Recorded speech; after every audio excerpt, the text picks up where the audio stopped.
appeared before the Congressional Committee to tell what I knew of activities which might lead to an attempt to set up a fascist dictatorship.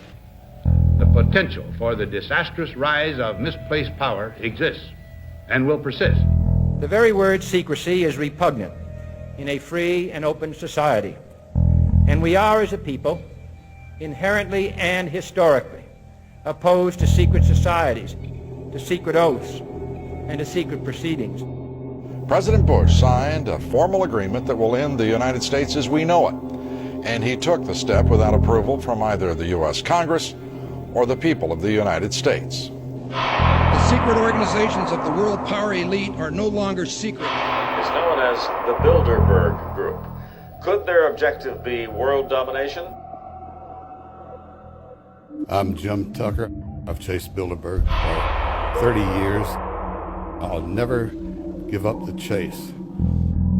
Bilderberg plan for the whole world is nothing less than world government. I'm not comfortable with that at all. Who elected these guys to run the planet? They are the elitists. They feel they should run the world for their own selfish interest. Now we can see a new world coming into view. A world in which there is the very real prospect of a new world order. Bilderberg is making great progress toward a world government, and only an educated, informed public can stop them in their tracks. David Rockefeller admits in his own memoirs that he wants to destroy the United States. Right. He's a traitor. It's good to be back at the Council on Foreign Relations. As Pete mentioned, I've been a member for a long time and was actually a director for some period of time. I never mentioned that when I was campaigning for re-election back home in Wyoming. Let us never tolerate outrageous conspiracy theories.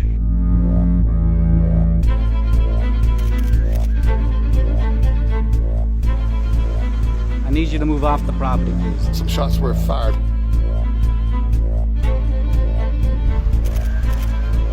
There's Bilderbergers right there. The Trans-Texas Corridor is a vital part because we stop here in Texas. We stop the new world order right here in Texas. This thing started here. And to save this country, we kill this damn thing here.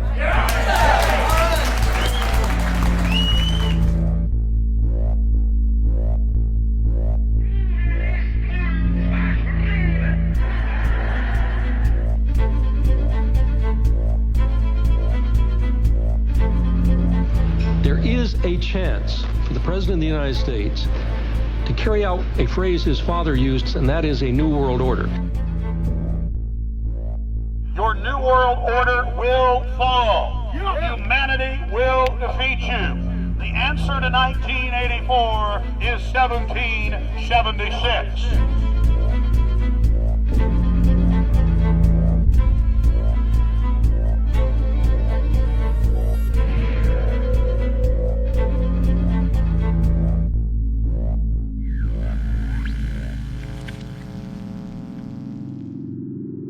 In the near future, Earth is dominated by a powerful world government.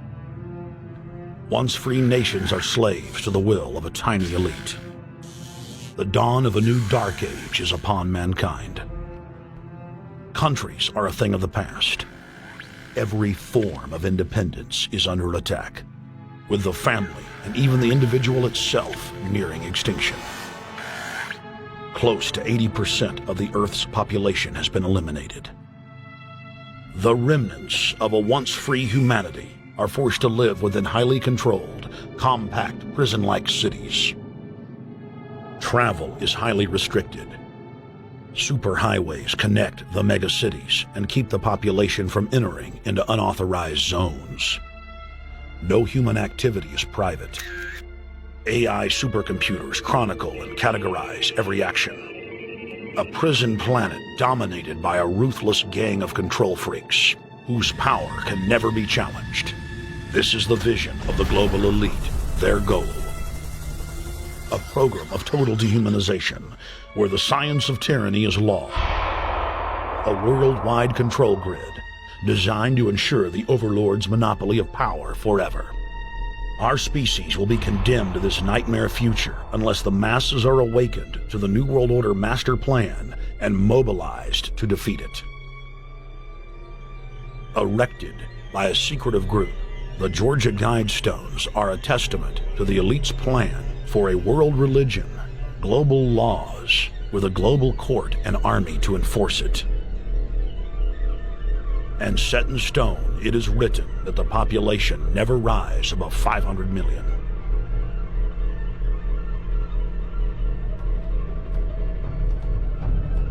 In this film, you will learn how our world is truly governed. You will see how highly secretive roundtable groups interlock to form a global intelligence network. This group has been steering planetary affairs for hundreds of years. Now, in the final stage, they prepare for open world government. A goal tyrants throughout history have lusted after. Dr. Michael Kaufman is a published ecologist specializing in ecosystem research, forest ecology, and ecosystem classification. Dr. Kaufman played a key role in blocking the ratification of the Convention on Biological Diversity in the U.S. Senate. The concept of a New World Order has been around for centuries. It's been receiving tremendous play over the last half of the 20th century. George Bush, the first senior president, George Bush, used it a lot in his speeches and really implies that he really wants to see a order in which we have a universal or a global type of governance in which every human being on planet Earth is ultimately responsible to policies that are being formulated at the international level. It is a big idea, a new world order.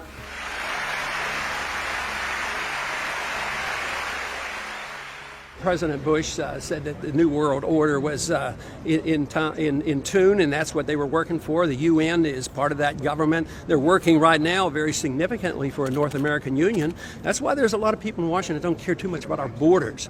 They have a philosophic belief that national sovereignty is not important. It's also the reason I have made very strong suggestion that we need not be in the United Nations for our national security. It's really always the same. You go back throughout all of history, the Roman Empire, the Soviet Union, Hitler during the Nazism was always saying that it's going to create the utopia for the average person, when in fact, history always shows that it does exactly the opposite. Conquest and empire is as old as civilization. Babylon, Egypt, and Greece. They all built empires in an attempt to rule the world. The Roman system at its peak dominated the known world. Complex governmental systems were developed to control diverse populations. During the period between the 15th and 19th century, new empires emerged and again waged war for supremacy. The nobility, as well as the thriving merchant class, were financed by a handful of private banks. Many of the great money houses would hedge their bets and finance both sides of a war. Sophisticated intelligence-gathering networks gave the financiers a clear edge over the governments they were slowly gaining control of.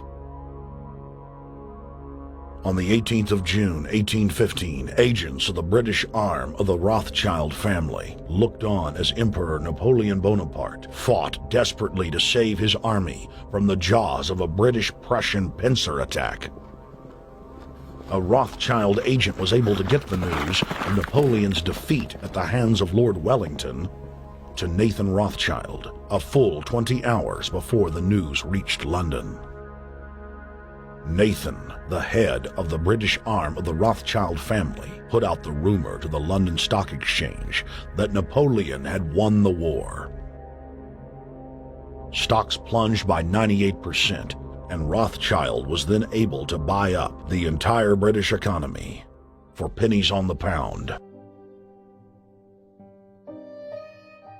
When the news of Napoleon's defeat finally arrived, stocks soared. Britain was now the undisputed ruler of Europe, and Rothschild ruled England.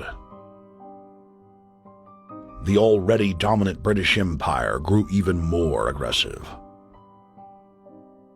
Her troops and bureaucracy spread across the globe. the sun never set on Britannia's holdings. The banking cartel funded, in fact, since about 1800, they have funded both sides of almost every war. And of course, they're getting the interest off of the loans that they've given the various governments and the wars that they have actually helped stimulate and create. By 1900, Germany was a rising force and a leader of the Industrial Revolution. World War I, for instance, there was absolutely no reason to have World War I, except that it was an ideal opportunity for the banking cartel to make a pile of money by funding both sides of that particular war.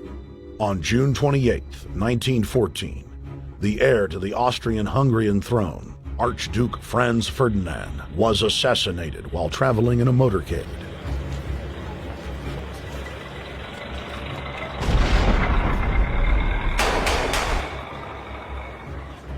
The Black Hand, a Serbian secret society with connections to French and British intelligence, took credit.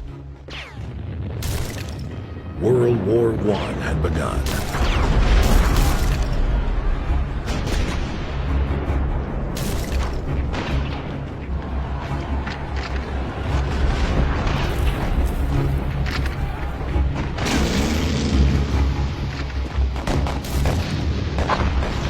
Armaments companies financed by Rothschild-controlled banks in Germany, France, England, and Austria bankrolled all the factions.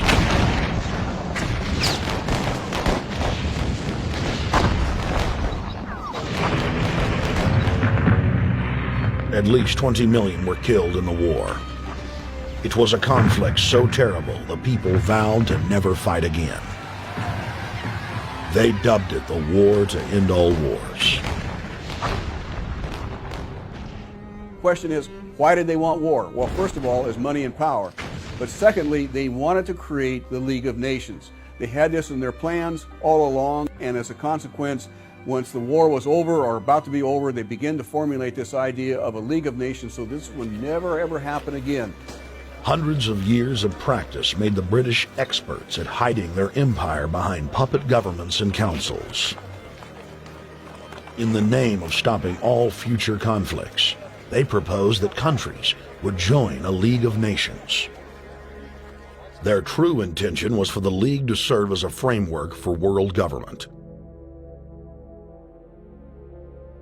President Woodrow Wilson, who had spearheaded the establishment of the private Federal Reserve System in the United States in 1913, strongly supported the establishment of the League of Nations. Woodrow Wilson was a very naive president. He was basically a college professor that was grafted into this whole system. The League convened in Paris in 1919, but many nations recognized it as a threat to their sovereignty and refused to join.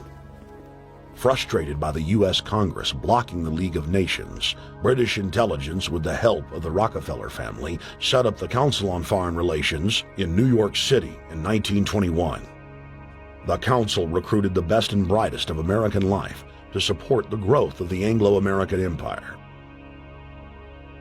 The CFR's stated mission is to abolish all nation-states in favor of an all-powerful world government administered by a tiny elite. By 1930, the promoters of world government had split into two interlocking camps: the Fabian socialists centered in London, and the fascist based in Italy and Germany. National Socialism will use its own revolution for establishing a new world order. Adolf Hitler. Supporters of the fascists in the United States and England believed that the military should be used to quickly transform the world into a new world order, while the more sophisticated practitioners of globalism stated that incrementalism was the sure path to world domination. Congressional Medal of Honor winner Major General Smedley Butler went public in 1934, exposing an attempt by the robber barons to launch a military overthrow of the United States. The war hero testified to the McCormick-Dickstein Committee in Congress that some of the most powerful men in America had tried to recruit him to lead a military coup so they could set up National Socialism in the United States.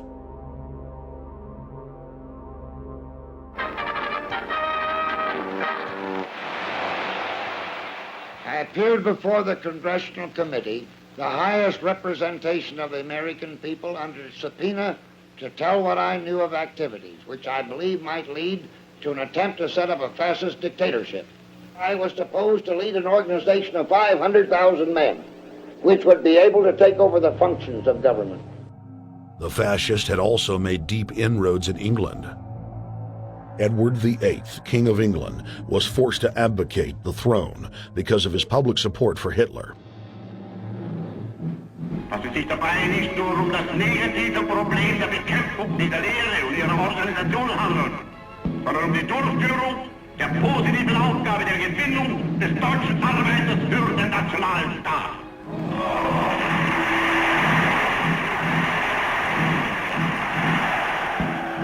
Though the German-led fascist camp was strong, the Fabian Socialist bloc was able to maintain control of the U.S., Russia, and England.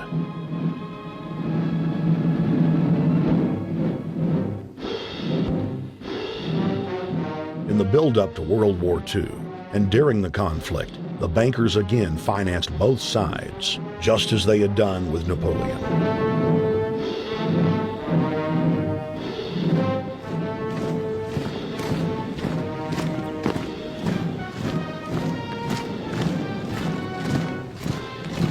With the rise and fall of the Third Reich, Europe lay in ruins.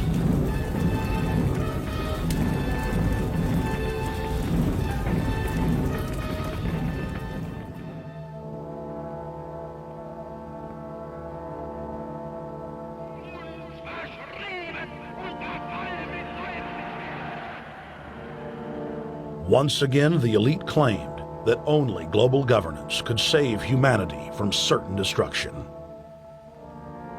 And this time, the elite would succeed in setting up their world body.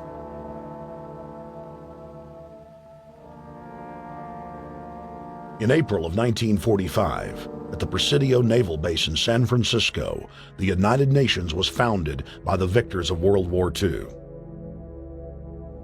The United Nations complex was then built in New York City on land donated by John D. Rockefeller.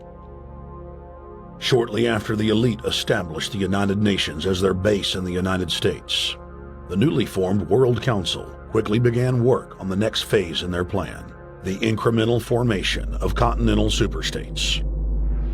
The first step in their trilateral plan was the creation of the European Union.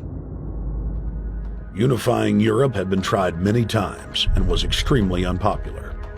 Where Napoleon and Hitler had failed to accomplish their goals using force, the globalists would succeed using stealth.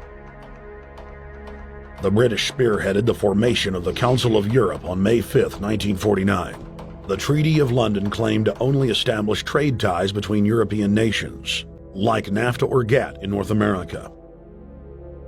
Its true intention was the formation of a European superstate.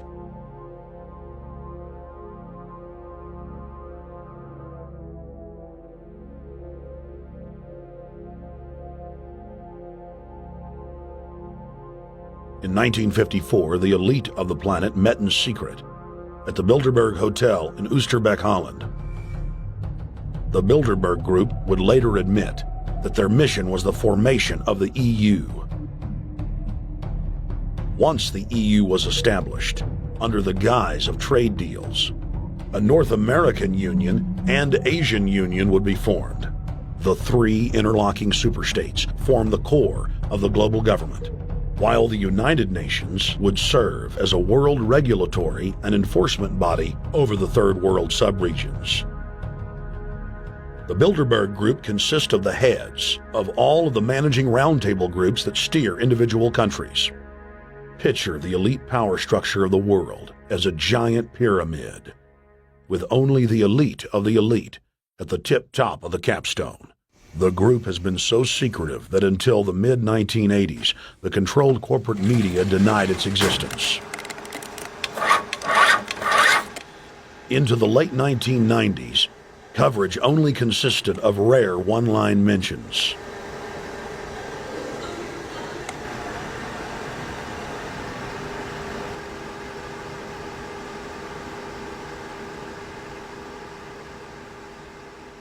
With the rise of the alternative media, their stranglehold on information has begun to slip. On the outskirts of the national capital today, black limousines with darkened windows converged on a hotel where private security guards imposed ironclad control.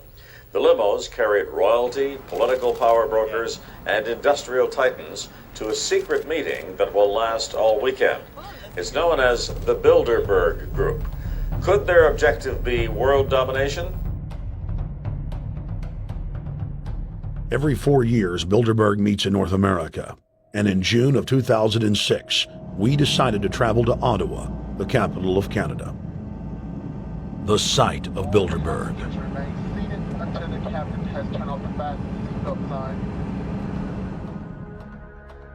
In Bilderberg's long history, many reporters attempting to cover the group have been harassed, detained, and even jailed. I jokingly reassured my cameramen that the horror stories we'd read about were probably exaggerated. I was wrong. We know reporters get detained at airports, people aren't let in. We know people get sent to the jailhouse for 3 or 4 hours. It happens every time. Well, it happened to Alex Jones this time. They admitted Bilderberg that they've had pressure put on them by the government to heighten security, and that's why all this happened. Yes, I was told that by 2 separate people. They scoured our records for hours yesterday and hours today, trying to find something on us, and of course there was nothing. It was just scary. I mean, I've been all over the world, and I've never seen anything like this. It was like hours of humiliation. And they said, "What are you here for?" And I said, "Well, I'm here to, cover the media, covering a political event. I hope to talk to some members of Parliament." I was answering all the questions. It was clear I wasn't a threat. It was clear I didn't have any criminal record. It was clear I was press. It was clear I was coming to interview people. They were going to deny me. They told me earlier that I was probably going to be denied, and then you guys showed up, and everything changed. So what's your plan now? My plan is to go out and try to interview Jim Tucker, try to go down to the Bilderberg Group and maybe catch some of them still arriving, and try to still make a documentary.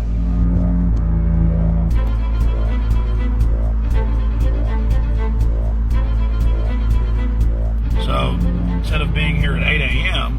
in the morning when the Bilderberg Group attendees, the 100 elite of the planet, start showing up, we're going to be getting here about 3:30 or so, and we'll see if we can catch any of the elites coming in.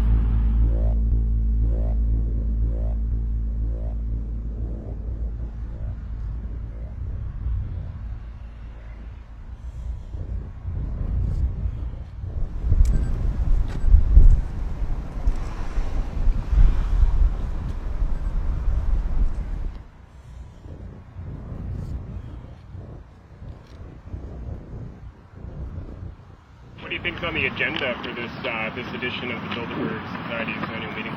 They're debating the attack on Iran. They're talking about how to take out Hugo Chavez. They're talking about how to get their American Union in that destroys Canadian, U.S., and Mexican sovereignty. So we're talking about the death of Canada is what's happening in there right now. The death of your sovereignty is happening in there right now. CNN has even reported that these individuals have put out the policy reports through the Council on Foreign Relations that writes their scholarly white papers to end the United States, to end Canada, and to end Mexico.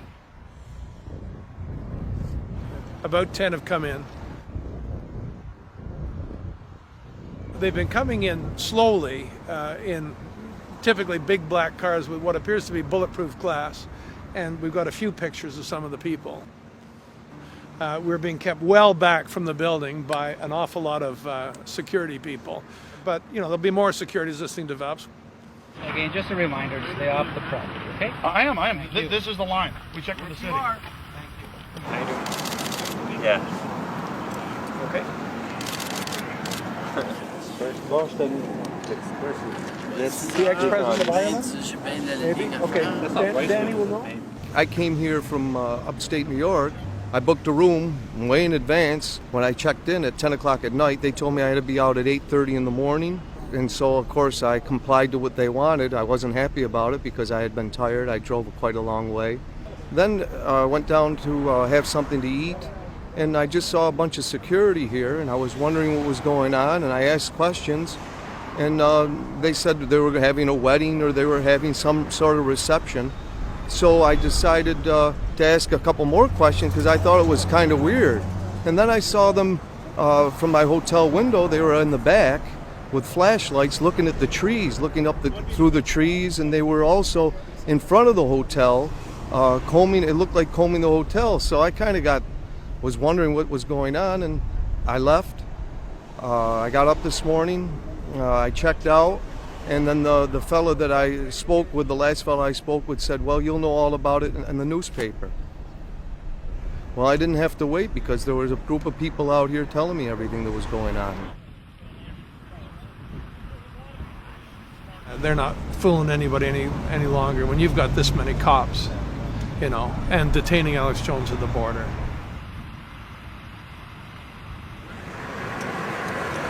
Get them on both sides. Yeah, you crook. Yeah, you're gonna go to jail like Ken Lay. Oh yeah, there's one right there. Hi. Hey, we're not your property. We're not your slaves. We're gonna defeat the New World Order. The New World Order is gonna be defeated. You realize that? I'm glad you do. Always does throughout history.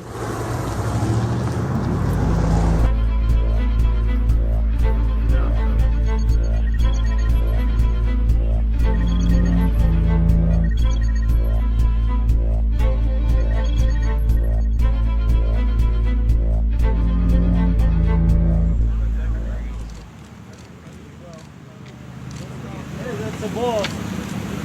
Boss is leaving. Etienne Davignon is the honorary chairman of the Bilderberg Group, as well as the head of its steering committee. The committee he heads selects and invites each year's attendees. In the last decade, the list of attendees has been leaked to reporters by moles on the inside. Veteran newspaper reporter Jim Tucker has been covering the Bilderberg meetings for over 30 years and has physically attended more than 20.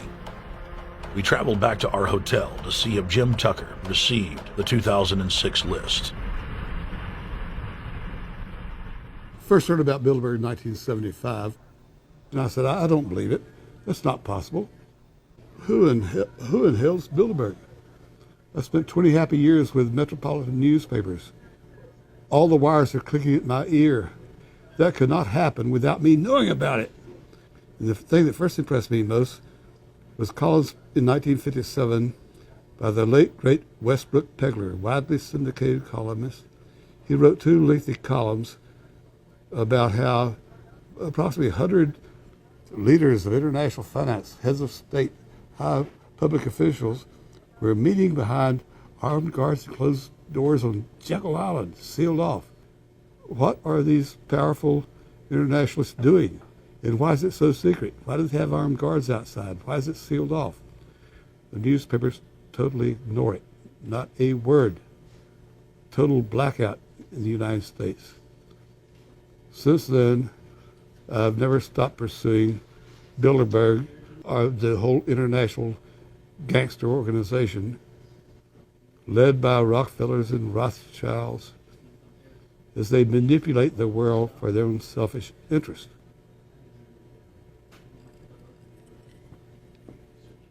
Jim, you've been waiting on the list. You normally get it on the first day. You haven't gotten it. We're told it might come in today. How important is that list? It's absolutely essential, although identifying people outside, as we always do, is important too, to find out who is not on their own list. In recent years, someone from Europe has sent a machine copy with a letterhead and so forth without identifying himself. So far, I haven't heard from him.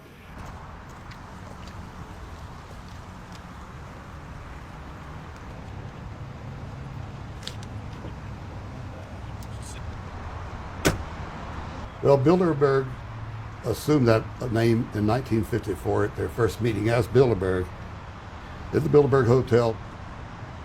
It's a little bit like Shakespeare's As You Like It. They say to Shakespeare, what do you want to call this book? And he says, As You Like It, meaning whatever you want to call it. And they thought it was dictation, so one of his plays is called As You Like It, and the title has nothing to do with the play. So that's how the Bilderberg came by their name.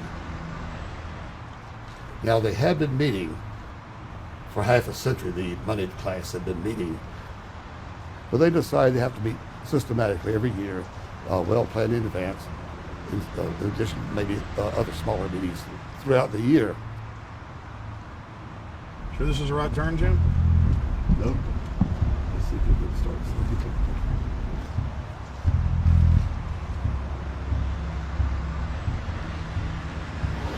This is the global government. They are setting the world agenda. Inside right now, they're deciding on whether or not there will be a war with Iran. They're deciding whether or not taxes will increase, whether oil prices will be suppressed or increased. There's much more on the agenda that we'll be finding out in the fullness of time. But those are 3 items that are heavy on their list this year.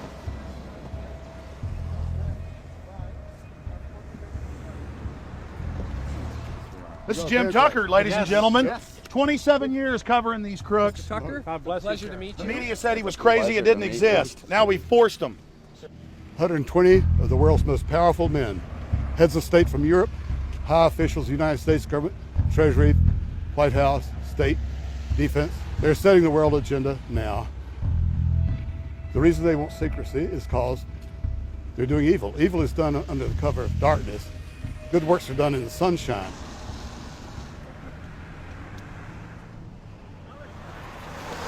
Hi, how you doing? Good. Get off the property, please. Well, Jim has some questions for you. I need you to move off the property, please. Okay. This is private property. Sure. It's a public sidewalk. Oh, yeah, we are cooperating. Thank you. Right onto the sidewalk. Yeah, there's no implication that we aren't cooperating. Right onto the sidewalk and stay there, please. Sure, yeah, thank you. Great. Jim has some questions for you.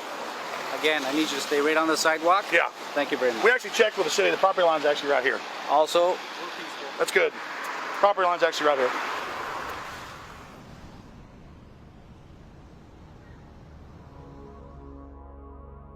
We are on the verge of a global transformation. All we need is the right major crisis, and the nations will accept the New World Order. David Rockefeller. It's David Rockefeller and the Corn Black at the beyond the hotel, and they had no bodyguards. One of my friends shouted, "Hey, Rockefeller!" and he turned back and he was afraid. My name is Rene. I'm from Manitoba. Drove about 26 hours to get here, just to show that I'm against the Bilderbergers, just to fight for my freedoms, fight for my rights, make sure that my children can grow up in a free country. My name is Daniel Esterlin, and I've been doing this for the last 15 years. I'm from Canada. I'm very proud of my country because, as you can see, there are a lot of people covering the Bilderberg conference. Last year, it took me 14 and a half hours to get to Munich. I was pulled off the plane in Milan. I was pulled off the plane in Munich. They interrogated me 4 hours in both places. I was able to call a friend, a journalist in Rome, as a result of his presence and others. Calling the Foreign Ministry Department in Italy, they backed off and they let me go. They basically told me that they'll keeping an eye on me 24 hours of the day. The little hotel where we were staying at, Jim and I, out of the 20 rooms, 6 were occupied, 3 by the CIA and 3 by the German Secret Service. That's how serious these people are, and that's how afraid they are of actually what we may be able to reveal and what we actually do reveal publicly about the Bilderberger intents. Daniel Esterlin has covered the Bilderberg meetings in Europe and North America for more than 15 years. His book, Club Bilderberg, has been translated into more than 20 languages and is a global bestseller. Esterlin has photographed many past Bilderberg meetings. Rockefeller frontman Henry Kissinger is always a key participant. Here you see the president of the CFR, Richard N. Haas, followed by Vice Chairman of Rothschild Europe, Franco Barnaby, who is speaking with Henry Kravitz. And behind them is Richard Holbrooke, former U.S. Ambassador to the United Nations. The head of Daimler Chrysler, Jürgen Erich Schrimp, arrives by helicopter. Here, the owner of the Washington Post, Donald Graham, escorts Indra Nooyi, the head of PepsiCo.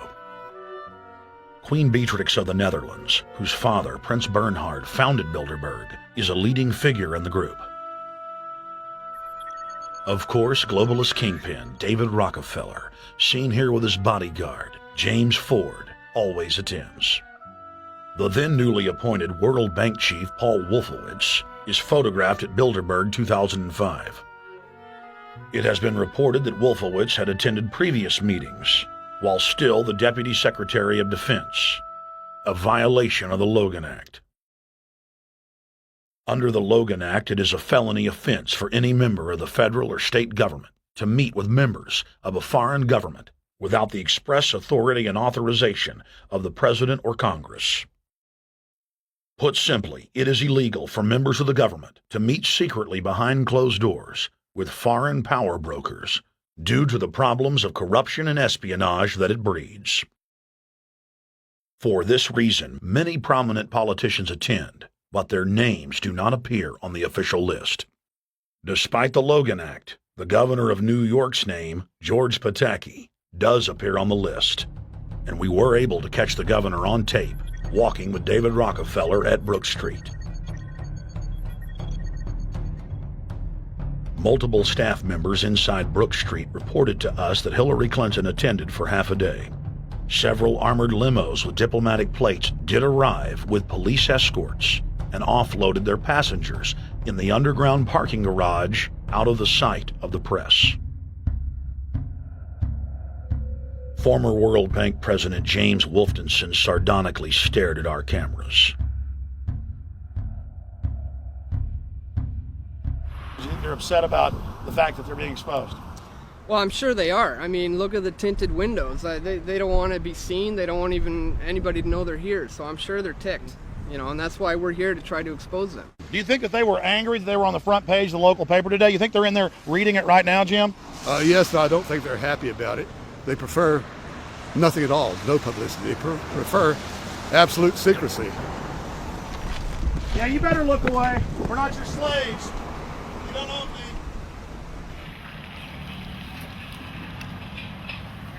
Did you get a list of the attendees and everything, or not?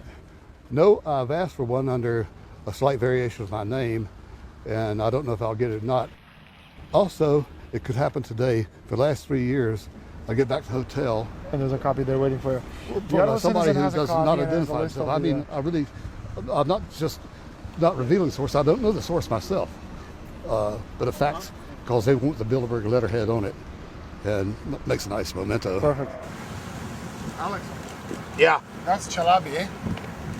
You think Chalabi? No, I don't think. I know. It looked like Chalabi. I knew it was a fat guy. Yeah. That was Ahmed Chalabi? Yeah.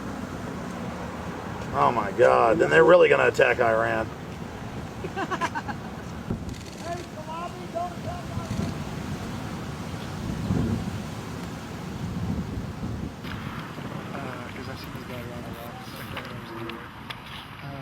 This guy is too, but our president. I have it. It's S, yes, Scandinavian. Adrian Woolwich, Maria Monti. Over the last couple of years, they've been reeling with the amount of leakage that they've been experiencing, so it's getting harder and harder. But again, it will never get too hard for us because of the sources that we have inside are top-notch sources. People who are actually working for them, the Secret Service, the second layer, people in the Bilderbergers, the clerks, the administrative office, they're there. They are our eyes and ears, and every time there's something out, we always get the information. That's Francisco Pinto Balsamao. I think that's the Queen. It's the Queen. Oh my God, you can't kiss her earrings. You see her? Yes. Oh my God. The Queen of Holland. What usually happens, the Secret Service guys who are protecting the Bilderberg delegates, the staff, the cooks, the chefs, when they actually get to see and to hear what some of these nasty people are talking about, they're the first ones to look for us and the first ones to make sure that we get the information from the meeting. We're very rigorous with information that does come out. We double, triple, and quadruple confirm the sources, make sure that all the information checks out. A lot of the stuff, the Bilderbergers have planted information, make sure that this disinformation nullifies the accuracy of the reporting, which is why we never publish the first thing we hear.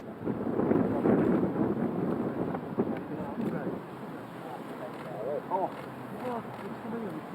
I'm the guy That looks like Rockefeller. The decisions that these people take, again, they're not only decisions affect business community, they affect politics, business, environment, across the entire spectrum. And these decisions are made and taken by a very elite group of people behind closed doors this year at the Brook Street Hotel. We are not privy to these decisions. We're not allowed to know what they're talking about, but we'll definitely feel the consequences of these decisions over the next 12 months when events which apparently by accident seem to happen, in fact, have been planned right here this year at Brook Street Hotel between 8th and 11th of June. What does it do when you get 120 of the most powerful people in the world getting together to have meetings with government officials? I mean, that's amazing. Well, it is what I mean is that they're planning the corporate agenda. They're not planning the democratic human journey agenda, in my opinion. Mussolini had a definition, is when the interests of the corporation take completely over from all other interests, and that's fascism. He said it should probably be called corporatism. Well, call it corporatism, call it fascism, call it neo-lib, neo-con. There's a whole variety of political words, depending on which side of the stripe you come from, to start with, which describes the thing. But what they are describing is the complete end of democracy, the end of what matters to people, the end of what happens to the human journey. And for that reason, I think this is revolting. Ladies and gentlemen, we're here in Canada today to stand up against the Bilderberg group that is attempting to get rid of the sovereignty of the United States. The truth of your world government has now been exposed. We know you are ruthless. We know you are evil. To David Rockefeller, to the Rothschild representatives here, to the Queen of the Netherlands, to all of you, we tell you, you are not our queens. You are not our kings. You are not our gods. We do not belong to you. We are not your slaves. We stand as free humans have stood since the beginning of time against the strong men, against the thugs, against the bullies. We will defeat your world government. We will defeat world taxation. We will defeat your control grid. God is on our side. I stand before the creator of the universe, and I ask the creator of the universe, as our founding fathers did in 1776, to lead, guide, and direct us, and to give us the power and the foresight and the understanding and the will to stand against your entire agenda, including your final plan of world population reduction of 80% that Henry Kissinger penned in 1973. Why do you put mercury in the vaccines, sodium fluoride in the water? Why? Why do you put cancer viruses in the vaccines? Why have you used depleted uranium now in 4 separate nations? You're arrogant. You have the sickness that elites have had throughout history in their literal and, in some cases, figurative ivory towers. You believe that you're invincible. You will and you are failing now. Your New World Order will fall. Humanity will defeat you. The answer to 1984 is 1776.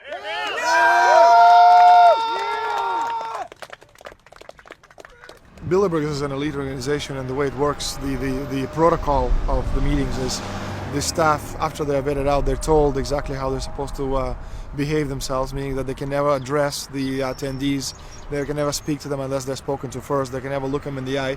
They have to approach them from the right side, the people who are right-handed, and from the left side, the people who are left-handed. They can never look them straight on. And needless to say, all the information that is being spoken during the conferences is under no circumstances allowed to come out. That's what they're told.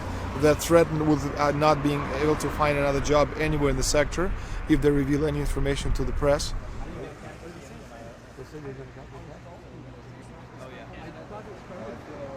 Richard Holbrooke?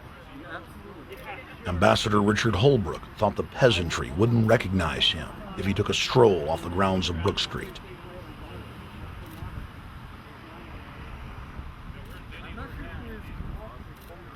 Holbrooke cackled when I told him that we were not his slaves. Holbrooke, we're not your slaves, Holbrooke. We're not your slaves.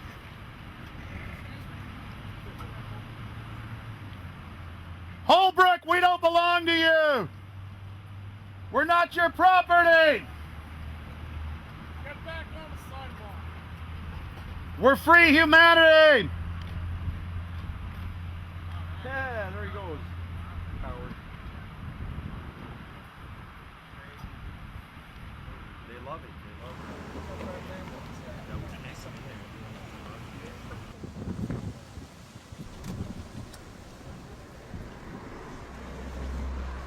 Okay, we're going to be going around the back here, guys. Hey guys, how you doing?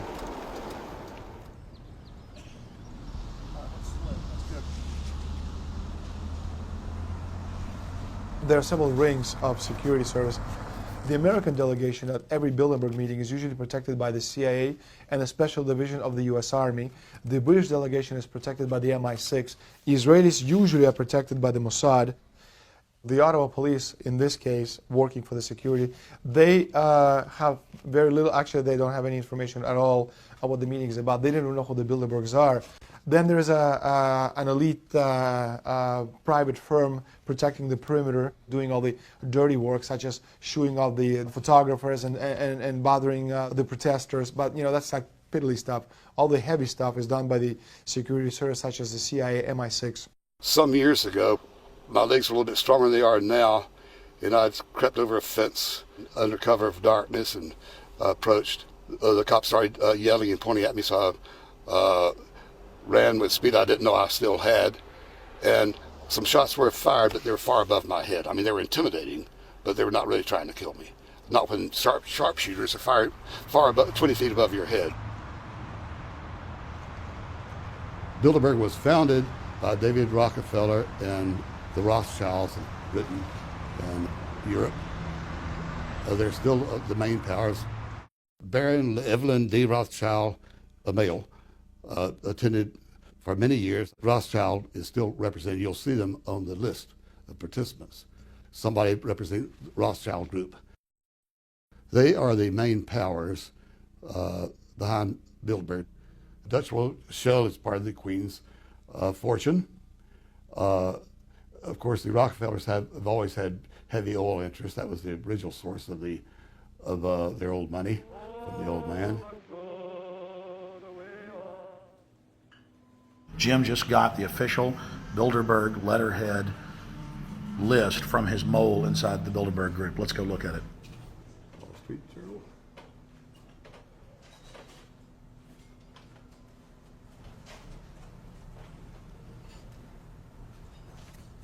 So Jim, you got the list. Yeah. Did we identify Wolfowitz as being here because he's not on the list? No, we positively identified Wolfenson. Yeah, he's on the list. Yeah, there's Wolfenson right there, James Yep. Wolfenson. But aren't there always people who aren't listed? Yep. Over the years, we've identified like sometimes one, sometimes three people who are not on their own list who have attended. Now, I think what is very difficult for most people to understand is how such a small group of 125 men and a few women control a population base of 6 billion people. Actually, it's much easier than you think. These people work on what I call systemic methodology, meaning that you take a pie, just imagine, you take an apple pie and you slice this apple pie into lots of very small pieces, and you put in front of each one of these pieces your men or women of trust. And by controlling this individual, you control an entire organization. For example, if you take Paul Wolfowitz, who runs the World Bank, through him you can control the entire organization. You don't need to control what the dishwasher or the toilet cleaner thinks or does or believes in. You just need to control what he does and what he believes in, and what he does will permeate the entire organization. And that's how you control, with very, very small power base, an entire global population of 6 billion people. Bilderberg is making great progress toward a world government. They have created a superstate in Europe called the European Union. They're intent on creating a Western Hemisphere Union called the American Union. NAFTA is to be expanded into every country in this hemisphere. As NAFTA expands, it will take on the role of the American Union. And only an educated, informed public can stop them in their tracks. We went into downtown Ottawa and talked to locals to learn if they were aware of the elite meeting in their city.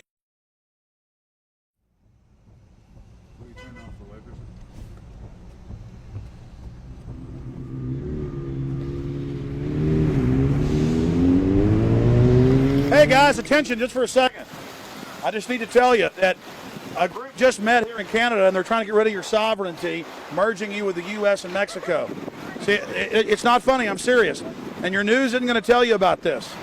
This is deadly serious, so I'm just letting you know and I'm telling you about it. As they say, they are the guys that run the world. They make the decisions for we, and we just carry it out. Sir, did you hear about the Bilderberg Group meeting here in town, the 120 most elite people in the world? No.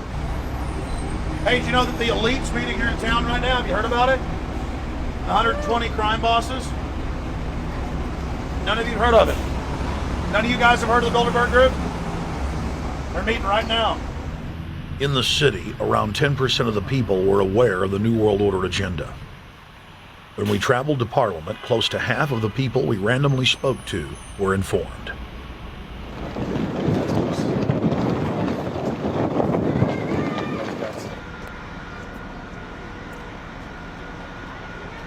Ma'am, what did you say about the American Union? It's going to end up happening.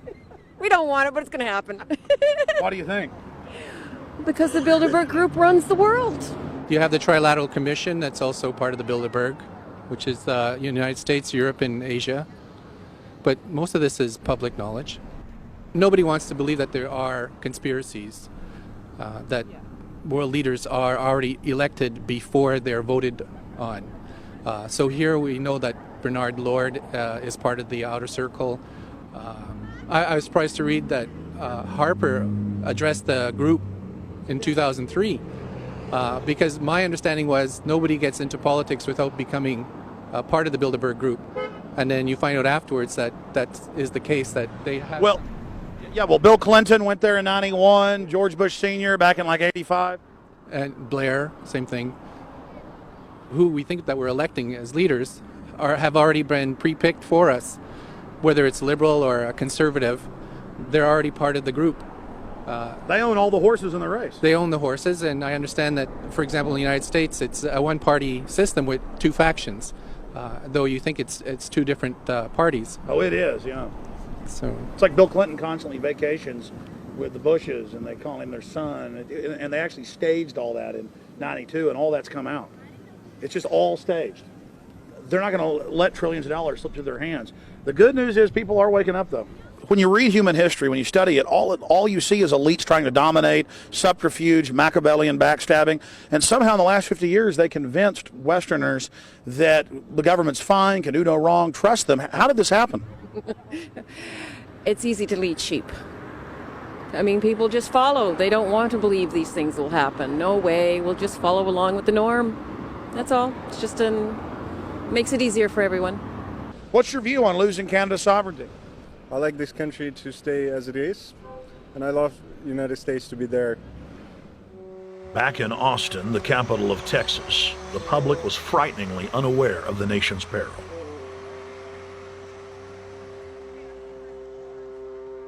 Have you heard about the North American Union?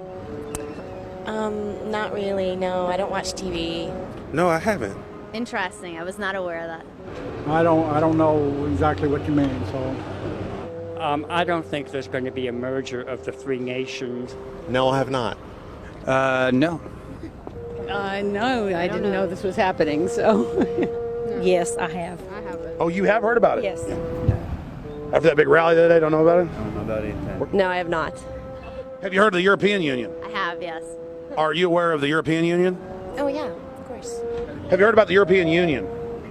Heard about them. Do you know about the European Union? No. Europe, 15-member group expanding? A what? 15 nations of Europe merging in 2000. Whatever. For over 50 years, the Bilderberg Group constructed the European Union by stealth under the guise of trade deals. Now the elite are using the same secretive program to complete the North American Union. But this time, superstate integration is on the extreme fast track. International agreements like NAFTA, GATT, and APEC were just stepping stones in the formation of the NAU. The North American Union was officially born at Baylor University in Waco, Texas, on March 23, 2005. The leaders of the United States, Mexico, and Canada told the press that they were only meeting to discuss trade. It soon leaked that a secret meeting had been held during the Security and Prosperity Trilateral Summit. The three governments had refused to release the secret agreement to the people. In September of 2006, their treasonous operation was blown wide open. From September 12th to September 14th, in Banff, Canada, hundreds of elected and appointed government leaders from Canada, Mexico, and the United States met in secret. On the last day of the conference, someone inside the secret North American Union Forum leaked the agenda. The front pages of newspapers across Canada carried the story. The Judicial Watch Foundation submitted Freedom of Information Act requests to obtain the full agenda and minutes of the secret assembly. Many federal agencies refused, citing national security. The foundation finally succeeded and did receive thousands of pages of documents. The documents marked unclassified are the blueprints of a shadow government ruling by bureaucratic and executive fiat. The pages chronicle an already operating North American Union. Transportation, law enforcement, agriculture, regulation, banking, manufacturing, construction, education, immigration, and even the military are being merged with no input from the people or their elected representatives in Congress and Parliament. One of the first items on their agenda was to stress how important it was that their plan, quote, be carried out by stealth. The controllers also talked about exploiting the public's fears of climate change to push a continent-wide tax to fund the new government. Globalist tool Robert Pastor is incessantly paraded on the world stage as the man behind the North American merger. When he testified before Congress, he pushed the idea of a continental security perimeter that erases national boundaries and merges the security apparatus. The best way to secure the United States today is not at our two borders with Mexico and Canada, but at the borders of North America as a whole. In fact, the North American Command, based in Colorado Springs, Colorado, was clearly running the meeting in Canada. For the past decade, the Pentagon has been training with Mexican and Canadian forces and has openly discussed using them inside the United States for disasters and to quell domestic unrest. There are already over 100,000 non-U.S. citizens serving in the U.S. Armed Forces. The Pentagon is now expanding its recruiting centers in Mexico, the Philippines, and Eastern Europe. Big city police departments nationwide are lobbying to change laws so they can recruit non-citizens to join the police force. What we are witnessing is a Red Dawn scenario in slow motion. Tyrants throughout history have brought in foreigners to oppress their domestic populations.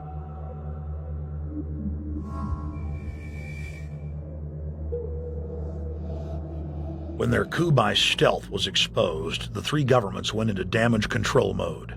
The Security and Prosperity Partnership quickly staged a show summit that was held in Ottawa, Canada in February of 2007. It is the only way that we can achieve security and prosperity for our people is through this cooperation. We actually occupy one physical space, the North America. We've also had a chance as foreign ministers to talk about how we cooperate in the region and indeed in the world. Protesters who were upset about losing their countries and freedoms were not tolerated. A couple of weeks ago, an Al-Qaeda supposed whatsoever. The Security and Prosperity Partnership has been signed without any sort of parliamentary debate. Globalist publications have been open with their frustration that the population has not bought their latest PR stunt. As integration inside the European and American unions accelerates, the superstates themselves are being merged. On April 30th, 2007, a summit was held at the White House. The Security and Prosperity Partnership's secretive approach had alarmed the public. So this time, President Bush, German Chancellor Merkel, and EU Commission President Barroso hid their treachery in plain sight. Thank the Chancellor and Josie very much for the transatlantic economic integration plan. And for that too, we need to develop a common market, common standards. So this is indeed a very important agreement, An agreement that also brings with it a transatlantic economic council to be a permanent body with senior people on both sides of the Atlantic that will look at all those issues in a concrete manner, in which way we can make it move forward. The BBC reported that the US and EU had agreed on a single market. By announcing a new economic community integration, they were simply repeating what had been done in America and the EU on a larger scale. The accord states that the two blocs will aggressively push regulatory convergence in more than 35 areas, from financial services, intellectual property, military, education, mergers and acquisitions. They also agreed to jointly push a global carbon tax. We recognize that we have a problem with greenhouse gases. We agree there is a global threat, it's a serious threat. We agree there is the need to establish a limit to greenhouse gases. We need to discuss the possible pricing of CO2. How can we translate this into a market economic compatible scheme? We have agreed to establish a high-level group, a forum. This EU-US result is translated into the G8, debated together with the outreach countries, China, South Africa, Brazil, among others, and India. A global solution to a global problem. If Bilderberg succeeds, America falls. All the victimized countries lose their sovereignty. Bilderberg is not a person, it's not an idea, it's an ideal, a very powerful group of people working together and from the positions of ultimate and absolute power, destroying every constitution on earth, no matter how powerful the constitution of the nation is. That's what these people do. The African Union arose out of the African Economic Community, set up in the early 1980s. The African Union is financed by a consortium of international bodies, governments, and corporations. The African Union Army serves as an enforcement arm for the New World Order's exploitation of Africa. In Asia, APEC and ASEAN have announced plans to form the Asian Union, consisting of Asian and Pacific nations, having more than 3 billion people within its borders. APEC will become the Asian Pacific Union, and the world is to be divided into 3 great regions for the administrative convenience of the world government in which the UN is to evolve. As the unions form individually, they are simultaneously merged to form the first planetary government. They're trying to destroy every nation on earth which is trying to promote progress, because these people basically they are landowners. They don't need progress because they control the land. If you take the most powerful man in London, the people who belong to the Council and the Committee of 300, who belong to the Bilderbergers, the British royalty, the Guelphs, the black nobility of Venice and Genoa, these people they're landowners. The New World Order is the Old World Order. I mean, it's just the names have changed, the appearances have changed, but the concept hasn't changed. The idea is still to bring the men back, kicking and screaming back to the Middle Ages, post-industrial age world order. One of the things that is very shocking to most Americans is the fact that the United Nations Global Biodiversity Assessment, which came out in 1995, clearly shows that in order to protect planet Earth, we have to go back to a feudal system. They actually said that in the document. To craft a modern feudal society, the globalists are implementing a standardized North American Union ID card to track, trace, and control their serfs as they travel throughout the 3 regions of the NAU. Building on the massive displacement of humanity caused by globalization, the New World Order is rapidly constructing the physical infrastructure of the North American Union, the NAFTA Superhighway Control Grid. I'm Arthur Peterson, Colonel retired, the Army. I see things today that are happening that would make my friend who died in World War II turned over in their grave. To think that people would even consider confiscating land of farmers and ranchers and taking their homes away from them, to turn it over to a foreign company in Spain, which was controlled by Don Carlos, I understand, a notorious socialist, and they get the tolls on Texas land for 50 years. The proposed Trans-Texas corridor would be a patchwork of superhighways and railroads stretching 4,000 miles from the border of Mexico, cutting through Texas to Oklahoma.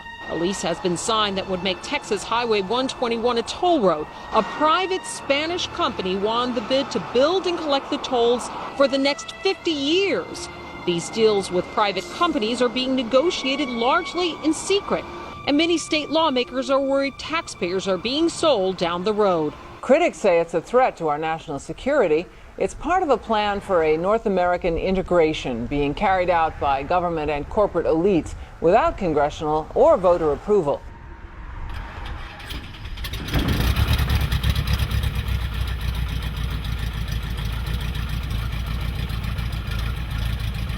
We took to the air over central Texas to get a bird's eye view of the Trans-Texas Corridor, which is under construction and will form the heart of the Trans-NAFTA superhighway system.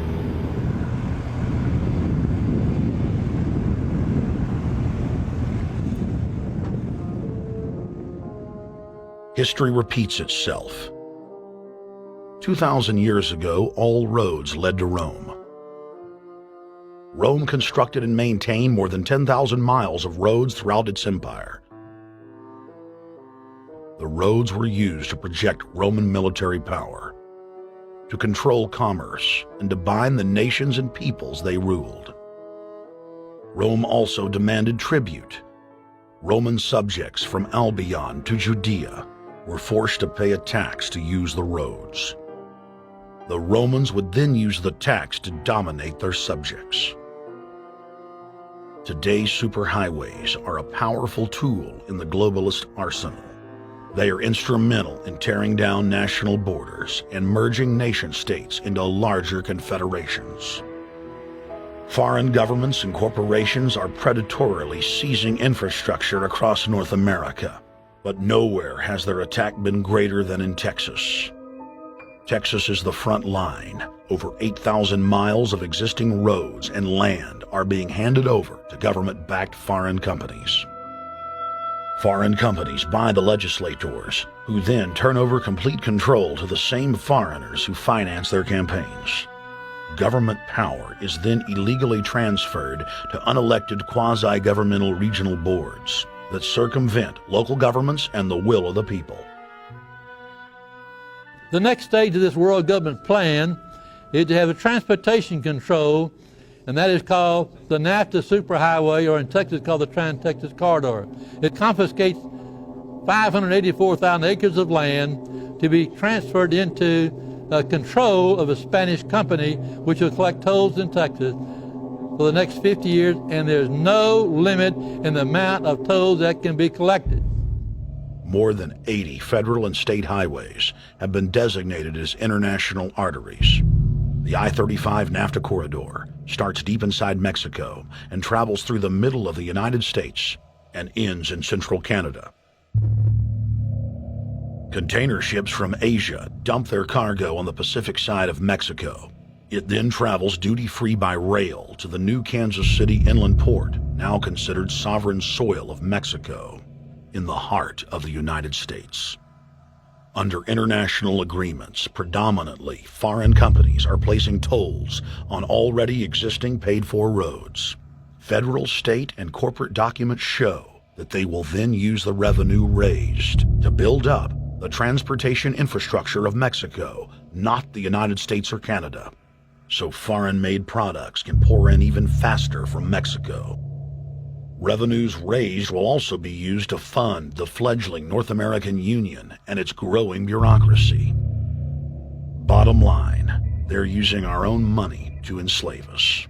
First of all, they're proposing a North American tribunal, which would be similar to what we have in Chapter 11 of the NAFTA agreement, which is trumped by international law. The U.S. Supreme Court and our Constitution could potentially be rendered invalid, and what we would have is new North American business law that would trump what we have here in the United States. What is also interesting to note that the NAFTA headquarters is in Mexico and controls the United States trade and rules against the United States Congress, and no one seems to challenge it.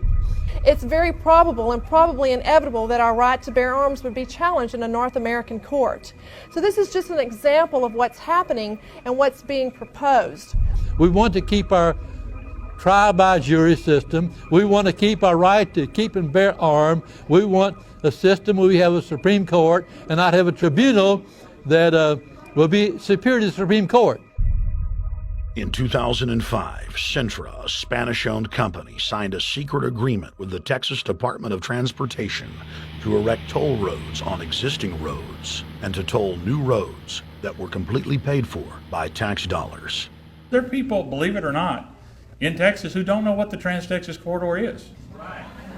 TTC 69, which they'll have the environmental hearing starting this spring on, runs through my part of the state. And there are people over there who have no idea what's fixing to come in their backyard.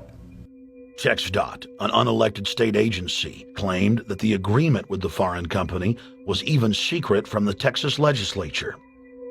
When the truth came out, newspapers across the state called for heads to roll politically. Centra's response was to have its Australian subsidiary make its first U.S. newspaper buy. Every newspaper they bought was along branches of the Trans-Texas Corridor and had been critical of the toll road plan. The cost of 40 or 50 newspapers is nothing compared to the profits that'll be made. Just Phase 1 alone of the state toll road plan is estimated to raise more than $200 billion in just the first 15 years. And Texas is only a small part of the global panorama. A combine of transnational companies is aggressively consolidating public finance infrastructure worldwide, and the same interests are erecting a world government according to their rules.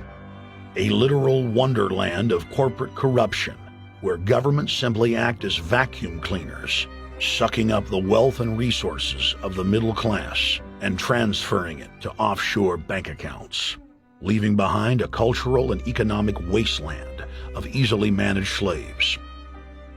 The whole purpose about the North American Free Trade Agreement is not about trade, it's about control. Control of people. CAFTA is even worse. Control of people. It's not about trade, it's subsidized trade with taxpayers' funds. This thing started here. And to save this country, we kill this damn thing here. To stop it here in Texas, we stopped the New World Order right here in Texas. Polls consistently show that over 90% of the people are against the NAFTA highway systems and its toll roads. As the people learned of the threat, they got angry and took action. Our ranch is part of the original Spanish land grant, and I would love to not have to give it back to Spain.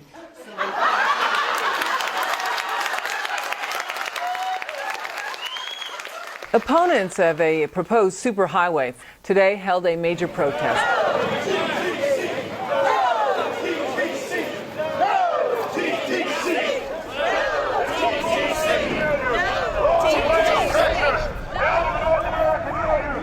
A majority of Texas counties have voted to resist the plan for a North American Union and have vowed to block the construction of its infrastructure. Heck, we already know in a law that was passed by a subservient United States Congress, where practically nobody in the entire Congress stood up and said no, they've already passed a law saying all their driver's licenses are going to be chipped. Well, I'm telling you right now, I'm not going to carry in a driver's license that's got a chip in it so Big Brother can watch everywhere I go and shoot and see everything I do. No, no, hell no. No, all of it. No, no. We, the people, own this plot of ground. We, the people, own those trees there. We, the people, own our beautiful Texas, and we are not going to let a bunch of crooks and robber barons take our beautiful Texas away from us. Hell no! Hell no! No, no, no!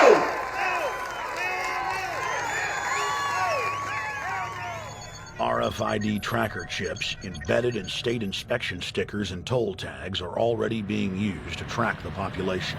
The new system is also meant to control growth and steer development through so-called smart growth. smart growth, which is nothing more than an effort to bring control into the cities. You have the rewilding of America and the Wildlands Project, the Convention on Biological Diversity, which is to control our rural population. Toll roads on interstate highways nationwide are walling off exit ramps to small towns and rural communities, and are creating ghost towns by design. This trend is accelerating under the NAFTA highway system and is meant to rewild more than half the country. All of these things are designed to bring more and more control to bureaucracies rather than to the independent individual, the sovereign individual of this nation. What brought me into this whole discussion was the fact that while I was doing this multi-million-dollar research effort in the 1980s and early 1990s, I became aware of an agenda basically to lock up one half of the United States into wilderness corridors and reserves. What's called the Wildlands Project, but it was also a key cornerstone of the United Nations Convention on Biological Diversity. It was during that study in which I began to realize that this was not an effort to protect the environment, but an effort to control you and I. They were dividing the United States up into little compartments in which they would rip out roads, which they would rip out whole communities and put them back in the wilderness.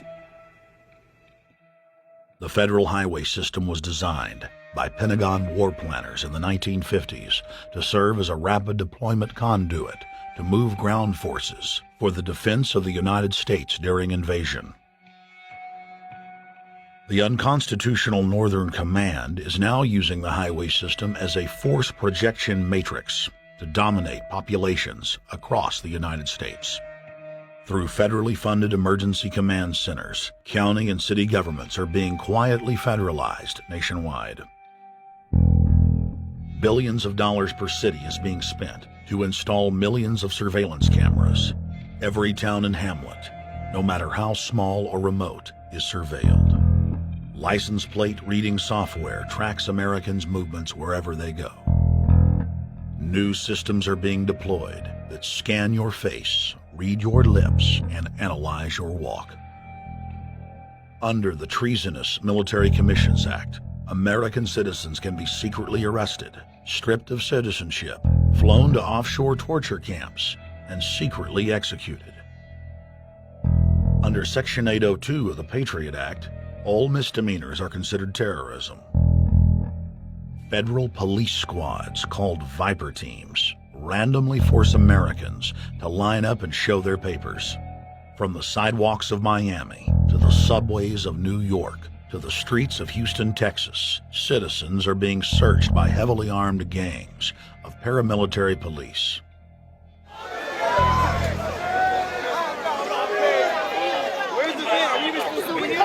Come on, guys, come in. Yo, can you get that camera off of us, sir? Sir, can you get that camera? United States, First Amendment. All right, but you can get that camera. I'm saying get the camera out of my face. That's what I'm saying. You're on the streets of New York. So what does that mean? I'm saying get that camera out of my face. That's what I'm saying. It's a free country. Fuck wrong with you? It's a free country. Get this damn camera out of my face. Hey, this isn't Nazi Germany. There's no camera in your face. God. Hey, move to Russia, okay? Yo, Sarge. We can have cameras on the streets. I said get it out of my face. Your guy starts cussing at us. I said get it out of my face. That's what I'm saying. It was never in your face.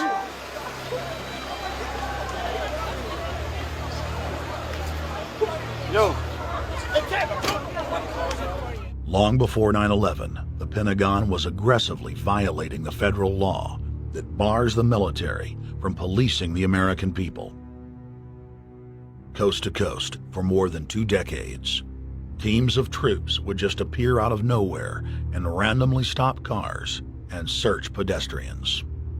The acclamation accelerated with regular Army searching bags at the Super Bowl and the Kentucky Derby, as well as other high-profile events. Then President Bush signed a Defense Authorization Act, which radically increased the funding for the already bloated shadow government. In the act, the executive branch formally announced that it was preparing for domestic insurrection and went on to preemptively strip the state governors and legislatures of their powers. The federal government is openly announcing that it is the only authority as it treats the people and the states as enemies. Then on May 9th, 2007, President Bush unlawfully granted himself new powers, and the presidency officially became fiat dictatorship. In the past, continuity of government has been shared by the legislative, judicial, and executive branches of government. Now, all power resides with the president. For the smallest of reasons, including, in the document's own text, any incident in the world, regardless of location, that affects population, infrastructure, environment, economy, or government functions can trigger, at the president's will, total martial law. It is important to add that the president is merely a puppet of the global crime syndicate and may not use the new powers, but simply pass them on for use by future puppet administrations.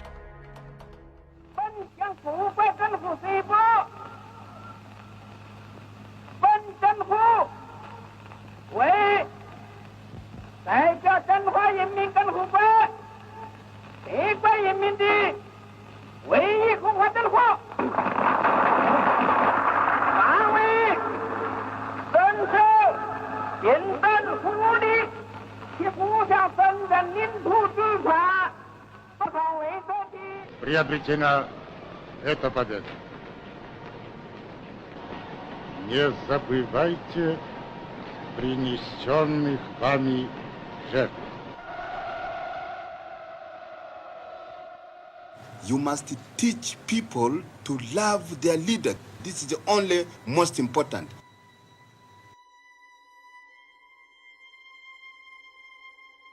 Why don't we learn from the mistakes of our ancestors? Why does humankind find itself bound in a cycle of bloodshed and enslavement?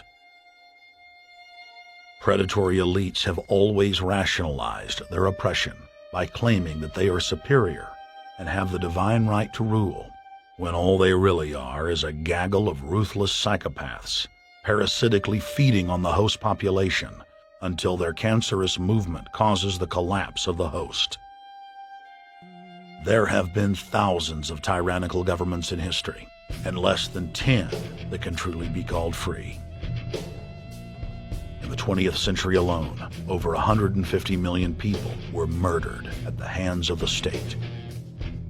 In Russia, the Red Terror consumed the lives of more than 60 million men, women, and children. Hitler's war killed 22 million. During Mao Zedong's reign alone, more than 60 million peasant farmers were killed.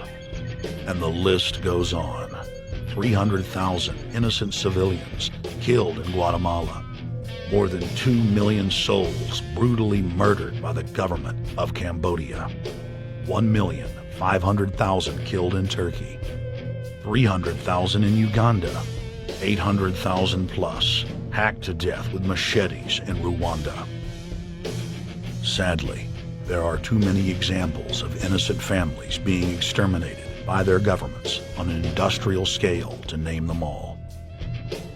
It is a historical fact that the state is the #1 cause of unnatural death. If you take the 150 million people killed by power-mad government in the last century and divide it by 100,000, the number of souls lost would fill the biggest sports stadium, packed with 100,000 screaming fans, 1,500 times over. That's 1,500 sports stadiums, crammed with 100,000 people each, all exterminated. For those who think it can't happen here or won't happen to them, you have been warned. The carnage witnessed in the last 100 years was only the preparatory phase of the New World Order's master plan. 少有常识的人都会看出，如果我们的铁骑继续前进，这个螳臂挡车的歹徒难道能够阻挡得了吗？ Hitler and Stalin's crimes are now part of history. But the communist Chinese system of evil is not content with racking up the highest death toll in history. The mass murder and enslavement is still going on today and enjoys the full support and sanction of the New World Order. 摄像机拍下的这个画面，同西方某些国家的宣传恰恰相反，正好说明了我们的军队。Communist China serves as a globalist laboratory, a proving ground where 1.4 billion people live out their lives as guinea pigs who serve as test subjects for the formulation of the brave new world. U.S. and British forces worked closely with Mao Zedong during World War II, and at the end of the war, they secretly backed Mao in driving out Chiang Kai-shek and the Nationalists. The OSS, and then the CIA, believed that Mao would have a stabilizing effect.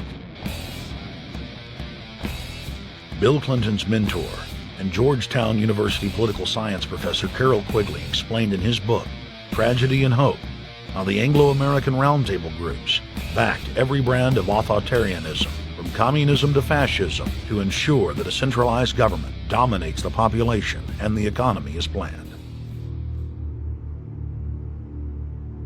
The elite are monopoly men. They seek to create monopolies and dominate populations through the barrel of a gun. In their writings, the leadership of the New World Order has continuously heaped praise on the corrupt communist Chinese model.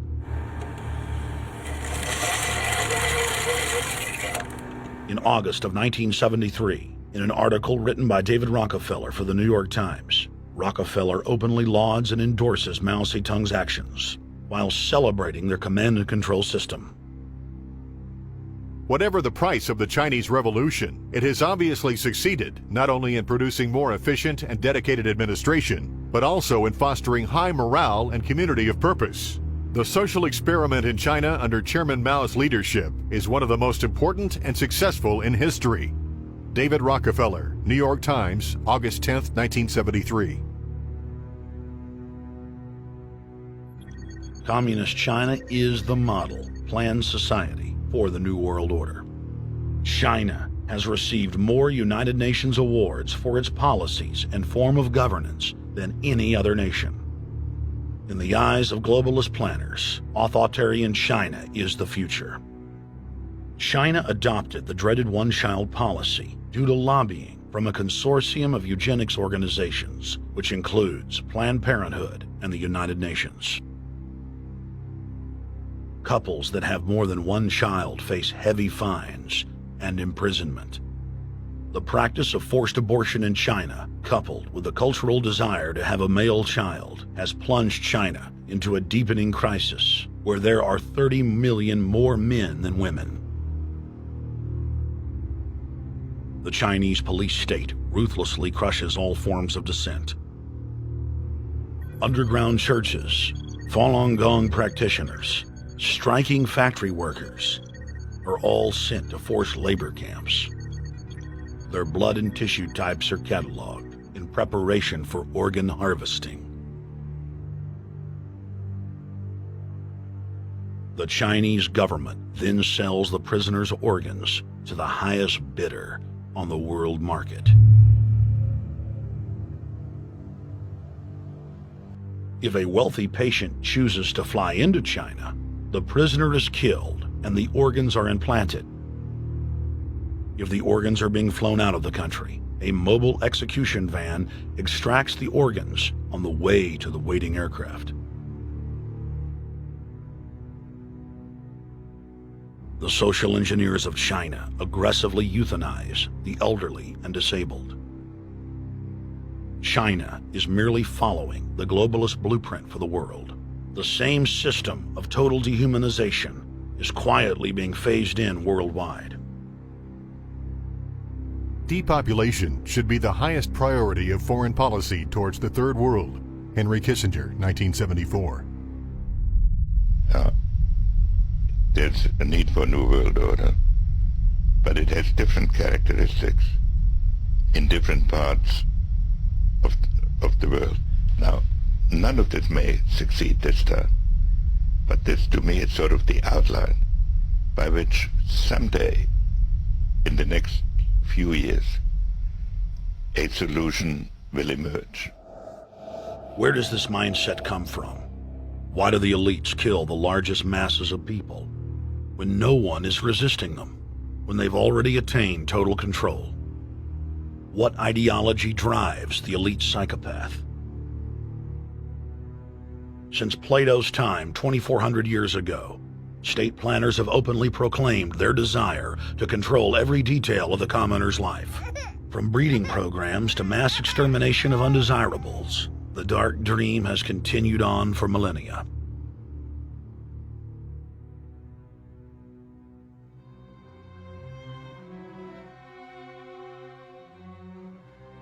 The scientific rationale for tyranny has always been attractive to elites because it creates a convenient excuse for treating their fellow man as lower than animals. Robert Thomas Malthus, famous for saying that a mass food collapse would be helpful because it would wipe out the poor. His fictional scenario would later be called a Malthusian catastrophe. Malthus is important because his ideas led to the rise of a new scientific field that would dominate the course of human history for the next 200+ years. Charles Darwin, an admirer of the Malthusian catastrophe model, developed the theory of evolution, its chief tenet being the survival of the fittest. With the help of T.H. Huxley, known as Darwin's bulldog for his strong support of Darwin's theories were pushed into wide acceptance among key scientific circles throughout England and then the world. Darwin's cousin, Francis Galton, credited as the father of eugenics, saw an opportunity to advance mankind by taking the reins of Darwin's evolution theory and applied social principles to develop social Darwinism. The families, Darwin, Galton, Huxley, and Wedgwood, were so obsessed with their new social design theory that they pledged their families would only breed with each other. They falsely predicted that within only a few generations, they would produce supermen. The emerging pseudoscience was only codifying the practice of inbreeding, already popular within elites for millennia. The four families experiment was a disaster. Within only 2 generations of inbreeding, close to 90% of their offspring either died at birth or were seriously mentally or physically handicapped. The moneyed class of the planet, and particularly the royal families of the world, who were already obsessed with breeding and filled with a predatory disdain for the underclass, seized on the new science and began aggressively enforcing its aims worldwide.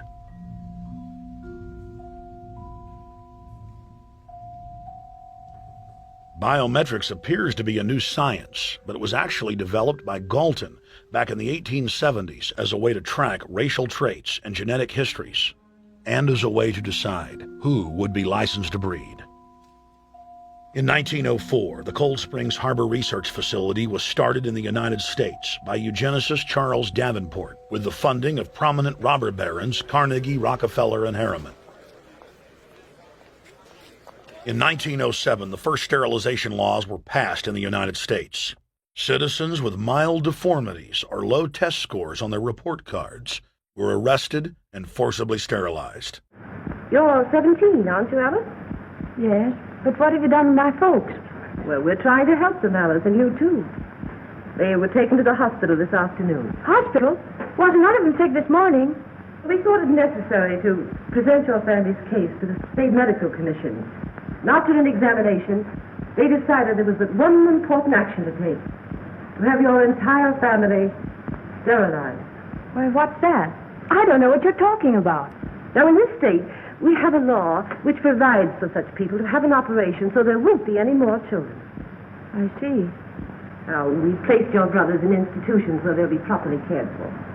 You can go back to your job soon. I'll arrange to have it held open for you. But I'm keeping my job. I'm not going anywhere. Now, you're going to the hospital too, Alice. And you mean they're going to stop me from having children ever? Exactly. I'm all right, I tell you. I won't go to any hospital. We don't want any trouble with you, young woman. If you refuse to go, the officer here will take you by force. In 1910, the U.S. Eugenics Record Office was set up. By then, the British had created the first network of social workers, expressly to serve as spies and enforcers of the eugenics race cult that was rapidly taking control of Western society. The social workers would decide who would have their children taken away, who would be sterilized, and in some cases, who would be quietly murdered.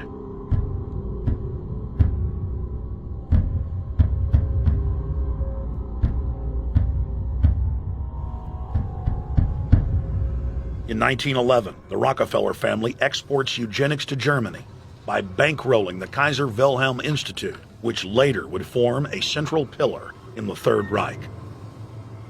At the 1912 International Eugenics Conference in London, eugenics becomes an international craze and gains superstar status. The futurist and best-selling sci-fi author H.G. Wells had studied biology under top eugenicists and was spreading the new faith worldwide. In 1916, H.G. Wells' lover, Margaret Sanger, starts her promotion of eugenics in the United States. In 1923, Sanger receives massive funding from the Rockefeller family. Sanger wrote to fellow eugenicist Clarence J. Gamble that black leaders would need to be recruited to act as frontmen in sterilization programs directed against black communities. In 1924, Hitler pens Mein Kampf, or My Struggle, and credits U.S. eugenicist as his inspiration. Hitler even wrote a fan letter to American eugenicist and conservationist Madison Grant, calling his race-based book, The Passing of the Great Race, his Bible. Hitler developed the plan for mass extermination of the Jews and what he called other sub-races, as well as the handicapped from Grant. By 1927, eugenics hit the mainstream. The so-called science was aggressively pushed through contests at schools, churches, and at state fairs. Churches competed in contests with big cash prizes to see who could best implement eugenics into their sermons. Major denominations then tell Americans that Jesus is for eugenics. That same year in the United States, more than 25 states passed forced sterilization laws, and the Supreme Court ruled in favor of brutal sterilization policies. When Hitler came to power in 1933, one of his first acts was to pass national eugenics laws, modeled after laws in the United States.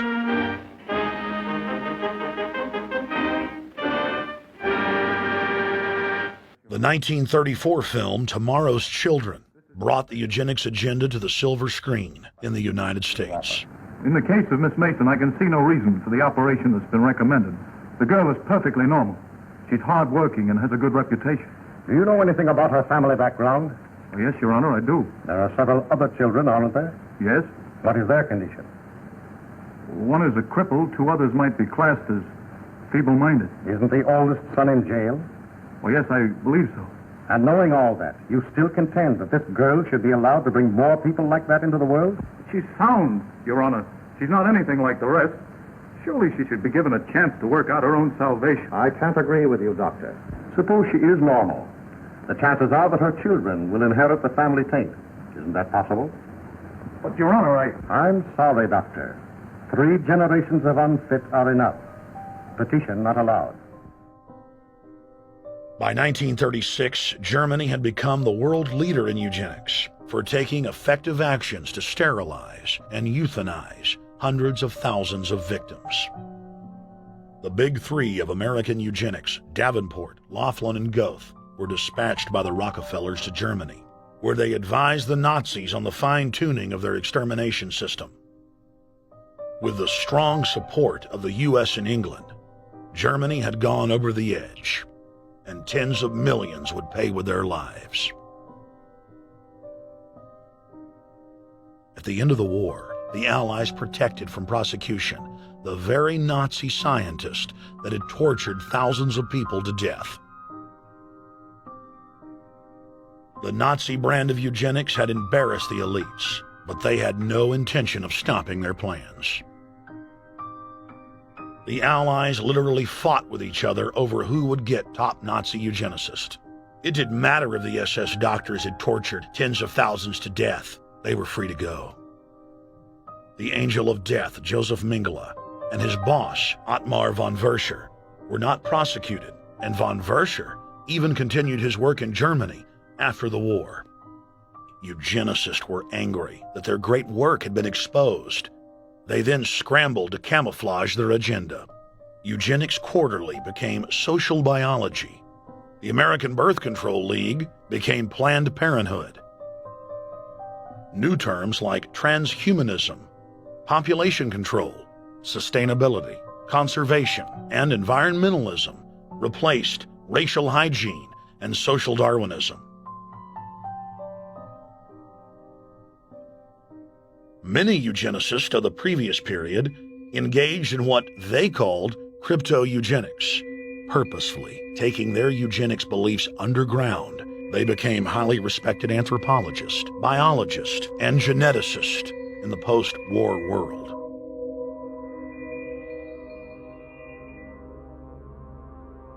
The Allies then smuggled thousands of Nazi scientists out of Germany and placed them in key scientific positions, ranging from bioweapons to rocketry throughout the military-industrial complex. The founder of IBM was a devout follower of Hitler. Thomas J. Watson had supplied his punch card computers and IBM technicians to the Nazis for use in the death camps. Tattoos on camp victims were IBM human identification numbers, which fed into the computers. IBM had used similar punch card systems as early as 1928 in a Jamaican race mixing study. The first real computers were literally invented by a eugenicist for eugenics. UN chieftain and unrepentant eugenicist Julian Huxley argued that since the leaders of eugenics had founded the environmental and conservation movements, that they should be used as vehicles in the formation of a world government. Just as H.G. Wells had envisioned, this government would be controlled by a scientific dictatorship and would be guided by the principles of eugenics. Huxley created the World Wildlife Fund with Bilderberg founder and former SS officer Prince Bernhard of the Netherlands and Prince Philip of England. In the event that I am reincarnated, I would like to return as a deadly virus in order to contribute something to solve overpopulation. Prince Philip, reported by Deutsche Presseagentur DPA, August 1988. Aldous Huxley, author of Brave New World and brother of Julian Huxley, gave a speech at Berkeley in 1962, shortly before his death. He admitted that his best-selling book, Brave New World, written in 1932, was based not on fiction, but on what the elite were actually planning to implement. And here I would like briefly to compare the parable of Brave New World with another parable which was put forth more recently in George Orwell's book 1984.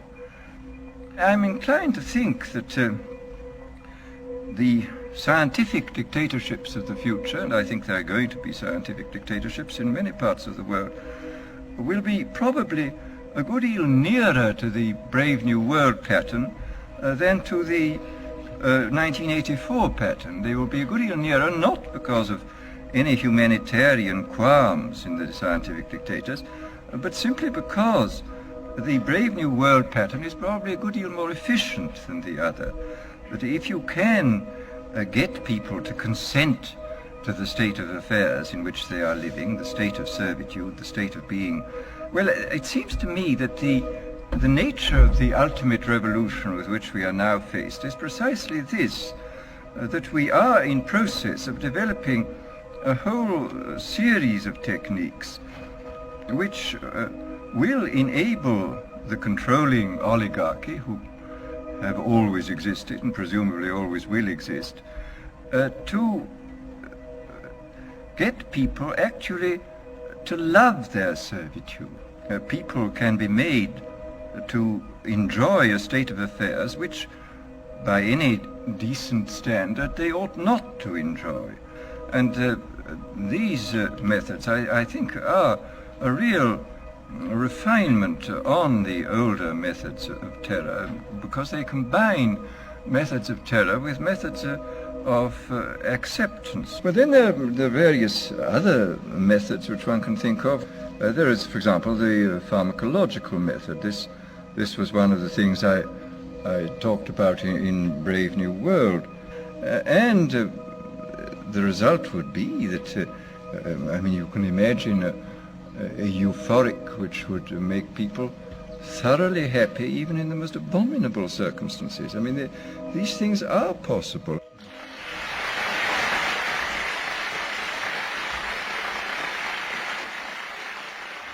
The elite have left a massive wave of destruction behind them as they cold-bloodedly experiment on civilian populations as if we are lab rats. A string of congressional investigations has uncovered more than 20,000 secret tests that were carried out against the American people between 1910 and 2000. One well-known eugenics study, the Tuskegee Syphilis Project, killed hundreds of blacks and spanned 40 years until whistleblowers exposed it in 1972. From 1943 until present, the British have tested lethal nerve gas on their own personnel on land, air, and sea. Many died instantly. Still others died grueling deaths over several years. The federal government commissioned secret radiation experiments on thousands of non-consenting patients. Hundreds of hospitals in the U.S. injected healthy men, women, and children with uranium and plutonium at dosage levels ranging from non-therapeutic to lethal, killing many of the test subjects. Pregnant wives of GIs were given vitamins by base doctors that actually consisted of highly radioactive uranium-239 and plutonium-241, resulting in violent miscarriages and the death of the mothers.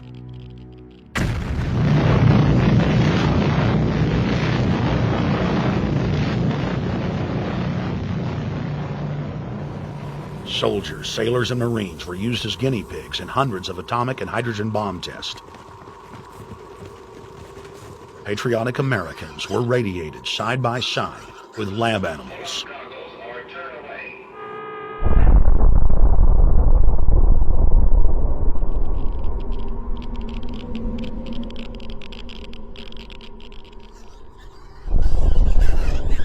Pilots were forced to repeatedly fly through mushroom clouds of DNA-destroying radiation.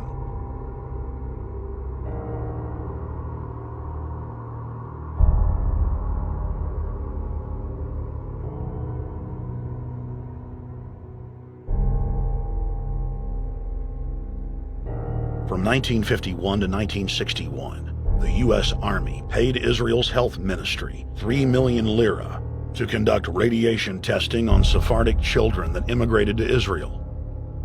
The government-run public schools would tell the children that they were going to get a medical checkup and that they were receiving an X-ray.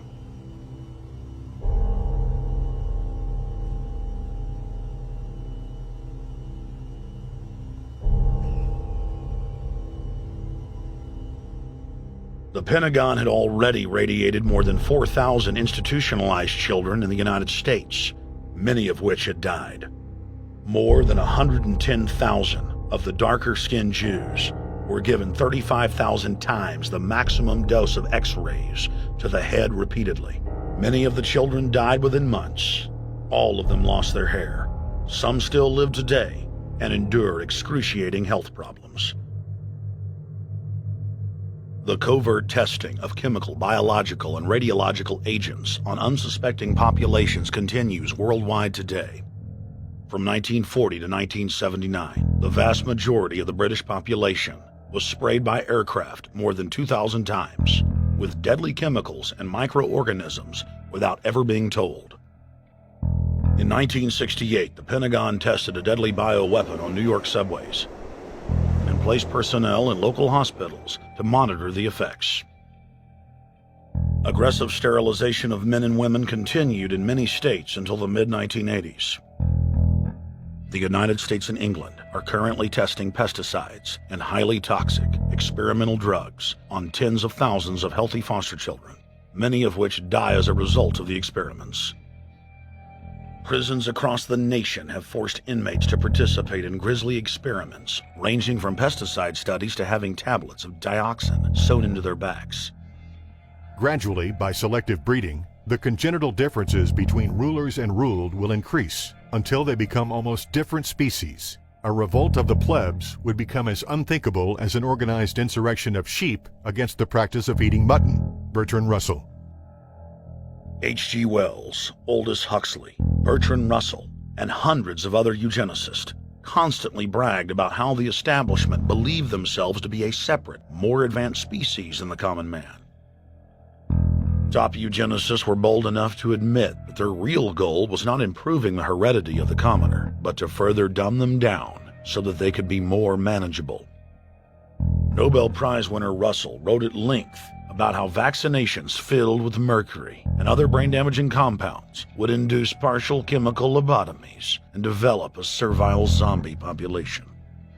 Diet, injections, and injunctions will combine from a very early age to produce the sort of character and the sort of beliefs that the authorities consider desirable, and any serious criticism of the powers that be will become psychologically impossible. Bertrand Russell. Over 100 years ago, eugenicist social planners said that they'd use mind-altering drugs to control the population. By 2007, more than 20% of the U.S. population were on some type of prescription antidepressant. But in the case of foster children, a sector where the state has total control, at least 2/3 are forced to take a cocktail made up of, on average, 7 psychotropic drugs. Chairman of the Texas Society of Psychiatric Physicians, Joe Burkett, testified before the State House Select Committee hearing on psychotropic drugs in foster care and shocked the public when he said that 2/3 of foster children in Texas had been placed on psychiatric drugs because they were very, very sick from a bad gene pool. A lot of these kids come from bad gene pools. They don't have stable parents making good decisions. Besides the gene pools, they've then been traumatized by abuse, neglect, and problems, and then they've been traumatized by separation, and all those things predispose to mental illness. The Western world is now implementing eugenics pre-crime policies. Fetuses are now being pre-screened according to family histories of crime. From Portland, Oregon to London, England, Child Protective Services are enrolling newborn children into criminal databases at birth and forcing them to attend probation hearings at age 2. The overlords of scientific dictatorship are ruthlessly prosecuting a war on our most defenseless. In December of 1974, the U.S. government made Third World population reduction a central national security issue.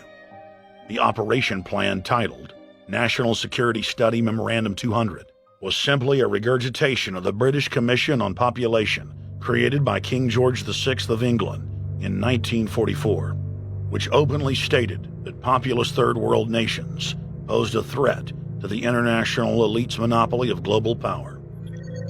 The Kissinger-authored U.S. plan targeted 13 key countries where massive population reduction was called for. Kissinger recommended that IMF and World Bank loans be given on condition that nations initiate aggressive population control programs, such as sterilization. Kissinger also recommended that food be used as a weapon, and that instigating wars was also a helpful tool in reducing population. In 1972, the Nixon White House also implemented a eugenics policy which was directed by George Herbert Walker Bush, then United States Ambassador to the United Nations. Bush advised China on the formulation of their one-child policy and directed the federal government to forcibly sterilize more than 40% of Native American women on reservations. The Bilderberg-dominated Club of Rome advocated environmentalism as the best front to implement population reduction. Western populations would accept serfdom if it was packaged as saving the earth.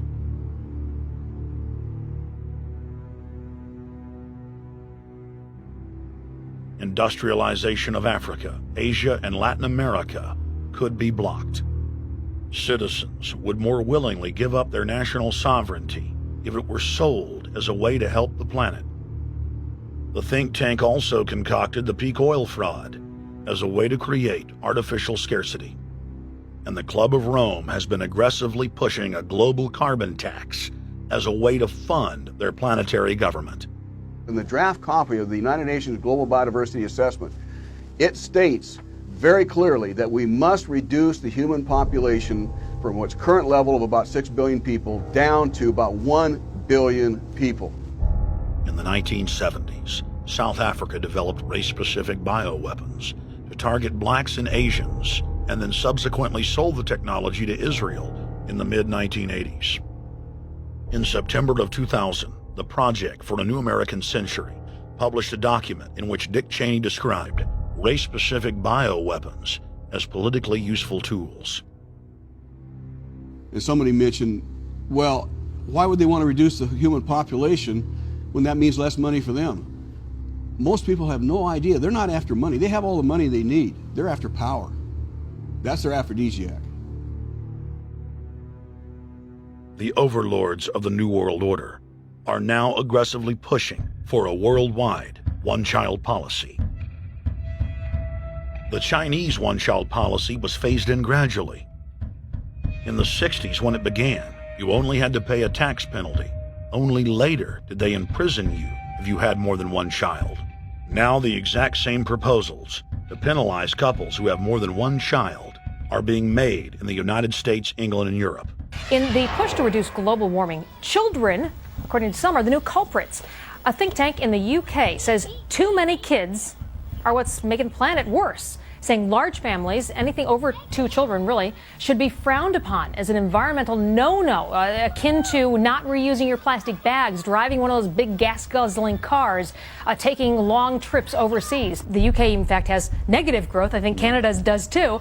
That still, families in our rich countries shouldn't have more than 2 kids. In 1998, Ted Turner pledged to give more than $1 billion to the United Nations to be spent in the implementation of population reduction policies planet-wide.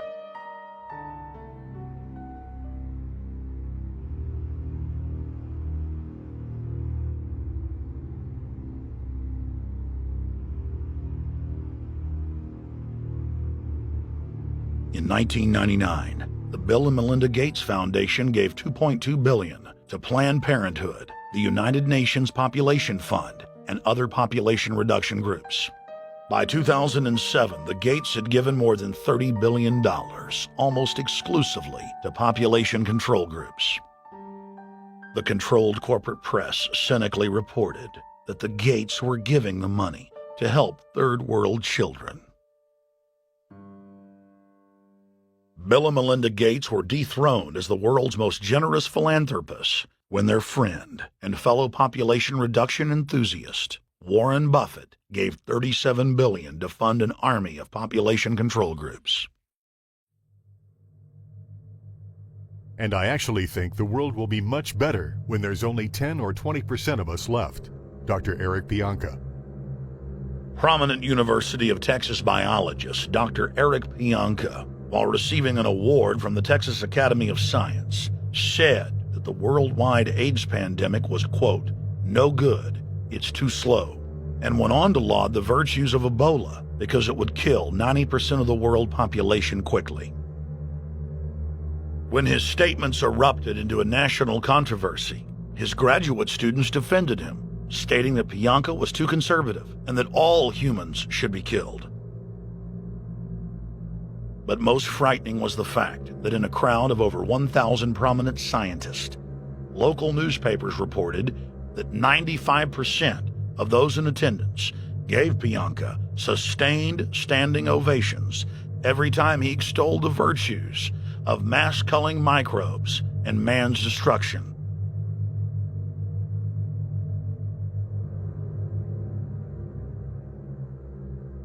China was able to turn the corner and become the leading world superpower because they have a police state and they are able to force people to stop reproducing. Dr. Eric R. Pianka.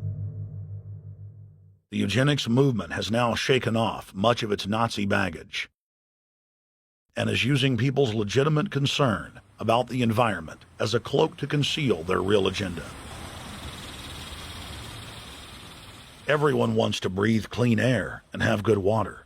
The controllers of the environmental movement have done nothing but co-opt people's concerns and parlay it into support for global policies that further destabilize the third world and create untold misery. Phony environmental and conservation groups are now the biggest private landowners in the world. They lobby government to take property away from local populations, only to develop it themselves later. When the U.S. military dumps millions of gallons of nerve gas on the east coast of the U.S., they don't say a word. Thousands of companies are creating transgenic cross-species hybrids, splicing plants, animals, and insects, and releasing the new organisms into the global biosphere, vandalizing the very genetic code of the planet. And large environmental organizations do nothing. The corporate elite of the planet intensified their push for a global taxation system with a year-long build-up to the Live Earth hysteria held on July 7th, 2007 on 7 continents. World leaders announced that saving the Earth was the new organizing principle for humanity and hailed it as the planet's new religion. They claimed that CO2, which plants breathe, was killing the Earth, and that we must reduce the number of children we have to curtail our carbon footprint. Countries across the world marked the day by passing new carbon tax schemes and raising taxes on gasoline, natural gas, and electricity. It is a scientific fact that the sun is the main driver of planetary climate, and the measurements are clear. The sun is becoming hotter, brighter. It has been slowly increasing thermal output in the last 100 years, causing warming not just on Earth, but throughout the solar system. But the scientific facts and even the order of the planets didn't matter to one of the chief organizers of Live Earth, David Mayer de Rothschild, heir to the British arm of the Rothschild fortune, when we spoke to him. When I called Rothschild on the order of the planets, he just laughed, thinking the audience wouldn't get it. He continued to count on the population's ignorance and claimed that the global warming lobby has nothing to do with carbon taxes. I guess he hadn't spoken with his good personal friend, Al Gore. Global warming, the time for debate is over. I think what you have to realize is that being environmentally sensitive and making money aren't mutually exclusive. There's a lot of money to be made in addressing this issue. But you guys are gobbling up all the world's concern to just simply line your pockets and make kids read your book in schools and do all this. It's a business, just like you said, Rothschild. It's not. Do you think I make any money out of this? It's the same thing. It's the same thing your your money-changing ancestors did. They're in Germany, Red Shield, and I'm calling you out, Red Shield. We know it's a scam. A pollution-based tax system, principally CO2. We're causing it mainly, vast majority of it. The consequences are bad and will be catastrophic unless we act. The polar ice caps of Mars are receding at several miles a year, much faster than ours, and that the moons of Saturn and Jupiter are melting. In fact, several of their moons were ice and are now liquid seas. Now, how are SUVs causing that, David Rothschild? That's because those planets are closer to the sun, my friend. No, Jupiter and Saturn are not closer to the sun. Neither is Mars. Yes, sir. I think you'll find, right, that the very simple matter, and what I wanted to say, and this is my final point, forget your taxation theory, because actually it's not taxation. Put a price on the carbon. A tax is the best way. Cap and trade can also do it. If there were a carbon-based tax, would there be a need for an economy-wide cap and trade system? They are not either or. We can do both. I am in favor of both.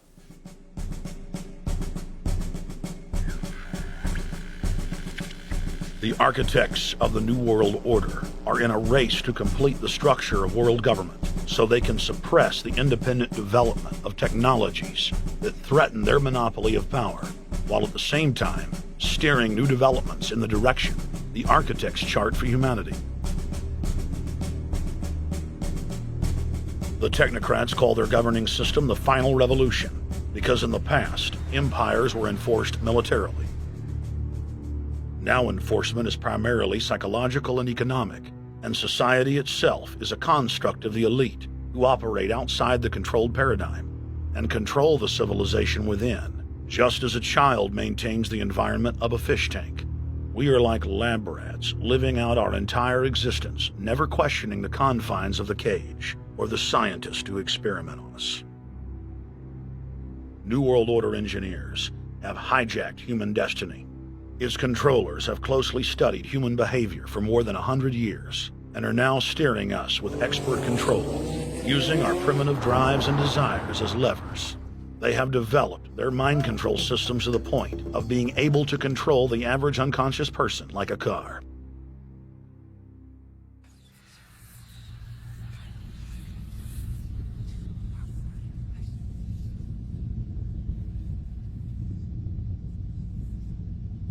Eugenics dominated the 20th century. Its ruthless spirit has now metastasized into the fields of genetics, nanotech, and robotics. But that's not surprising. From their inception, all three disciplines have been dominated by eugenicists. The billionaire founder of Sun Microsystems, Bill Joy, courageously went public in 2000 to warn of a cancerous consensus among the technocratic elite that at best humanity would be completely enslaved by the year 2030, and at worst, mass extermination of everyone but the elite would take place. A who's who of the techno-elite are members of what is known as the transhumanist or post-humanist movement. Many of its adherents see only the beneficial aspects of technology's exponential rise, like bringing sight to the blind, sound to the deaf, and longer life for all. But what many of them don't know is that master eugenicist Julian Huxley founded transhumanism, and that society's controllers openly admit that the new system is designed to progress into absolute tyranny.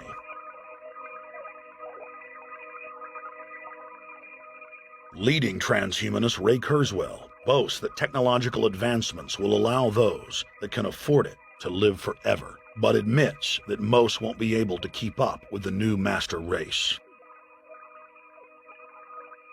The drive for world government is now all about who will control and have access to radical life extension systems. Biological evolution is too slow for the human species. Over the next few decades, it's going to be left in the dust. Transhumanists believe that they will attain the fountain of youth by merging with technology. Now, it may be within their reach.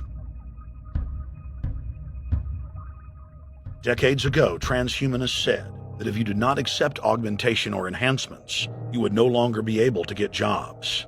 And now it's happening today. The elite who occupy the commanding heights of digital reality are suicidal nihilists.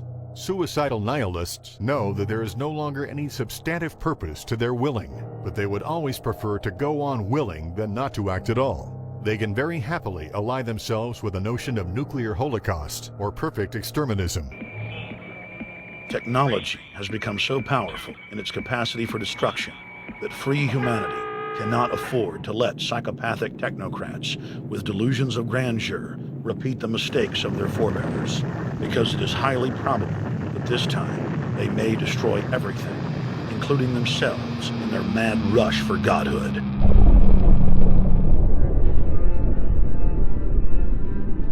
In this film, we have chronicled the Overlord's bloody orgy of experimentation, which already claimed the lives of more than 150 million people in the 20th century.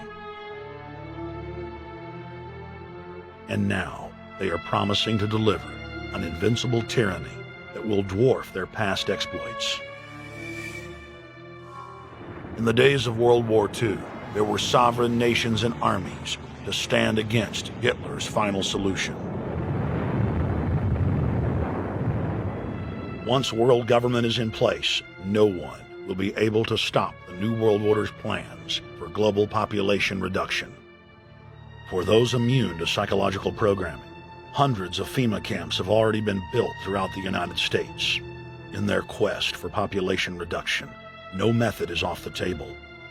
These dark builders intend to release a string of man-made bioweapons plagues, each one worse than the last, while at the same time expanding the police state to enforce an orderly extermination of the population, all in the name of fighting invisible terrorists. And the Georgia Guidestones stand today as a cold testament to the elite's sacred mission. To have a two-class system where the underclass are forced to live as slaves in tiny enclosed cities, while the elite enjoy the land of the earth, evolve into superhumans with the aid of advanced implantable technologies, live eternal lives, and travel throughout the cosmos. This is the promise given to the inner members of the New World Order and the agenda of the Bilderberg Group.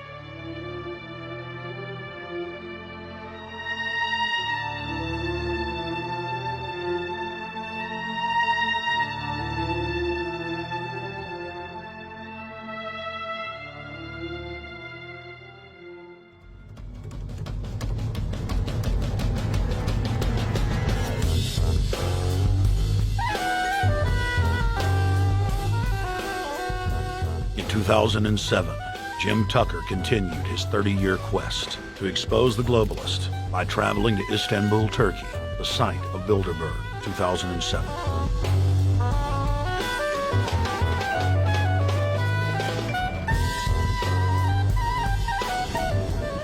Jim Tucker, thank you for coming on, my friend. It's always fun.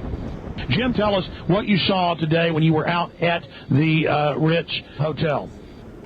We were at the Ritz-Carlton. It looked like a typical Bilderberg scenario. They had the armed guards all around the place. They had platoons of cops in formation waiting for the disbursement. They also had cops all the way around the building, and they had all those high-tech things where every member can hear whatever's spoken in any language, instantly translate into his own language so they can keep up with it.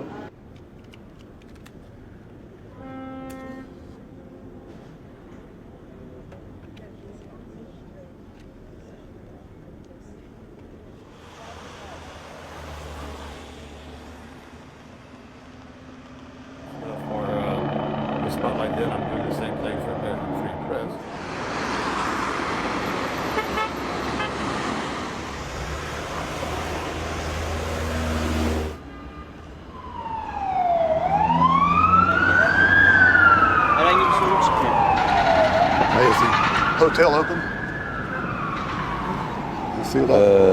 Çünkü İngilizce bilen var mı? Ben bilmediğim için. Let's just ask him directly.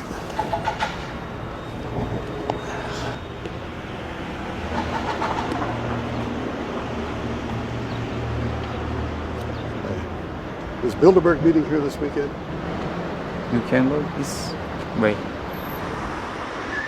We had my two personal cops following me today. I was not aware of it because my nose is always sticking to the camera and my jaws are always flapping. But the TV crew said those guys are going to follow you. And their car followed us out to the hotel. Then they identified the two cops in plain clothes, not business suits, but sport shirts and so forth. Yeah. That's the car that's been on our ass? Yeah. You want to photograph him? Yeah. You are, aren't you? Well, they're very likely Bilderberg boys.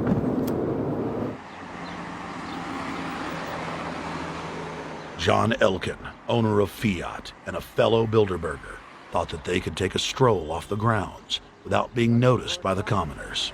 I was thinking about that.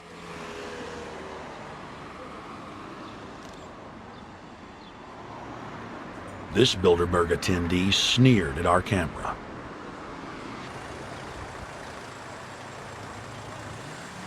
This carload of kingpins gave the media a murderous look and seemed shocked that they would dare point a camera in their direction.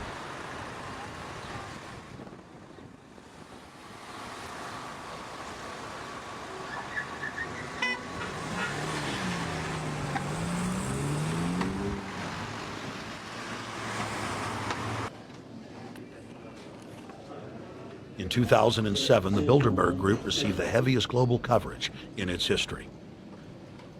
Jim Tucker witnessed press conferences attended by hundreds of members of the media and a new generation of info warriors, like reporter Paul Dornanu of Romania, are tracking the elite no matter where they hide. Expunem acest grup Bilderberg. Now, Jim, my governor, Rick Perry, it's in the front of the Dallas Morning News. The headline reads, Texas Governor Rick Perry to attend Bilderberg. What does it mean to have the governor of Texas in the Dallas Morning News just admitting he's going to Bilderberg Group? It means he's a potential president, even as the obscure governor of Arkansas, Bill Clinton, lost his virginity at the Bilderberg meeting in Baden-Baden, Germany in 1991, and he's elected president the following year. Now, if he goes nowhere in a run for the White House in the years ahead, they'll drop him like an old shoe. They do that often, but officially, Bilderberg considers Governor Rick Perry a potential president of the United States. Yes, it's a violation of the Logan Act, for which Bill Clinton's White House was fined $300,000, which means the taxpayers paid it. When Perry returned to Texas from Istanbul, we were determined to hold him accountable for his treasonous actions.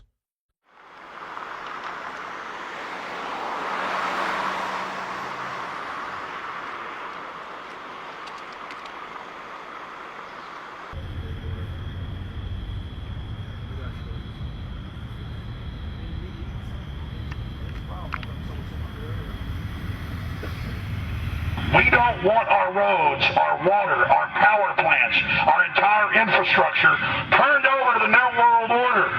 And we tell you now, the people are rising up and learning what you're doing, and they're angry. And they're tired of it. Stop enslaving us. Stop setting up tyranny. Stop going along with the New World Order plan. If you've got any soul left, Rick Perry. The First Amendment still exists, Perry, and we're back here again tonight telling you we're not going to put up with it. Long live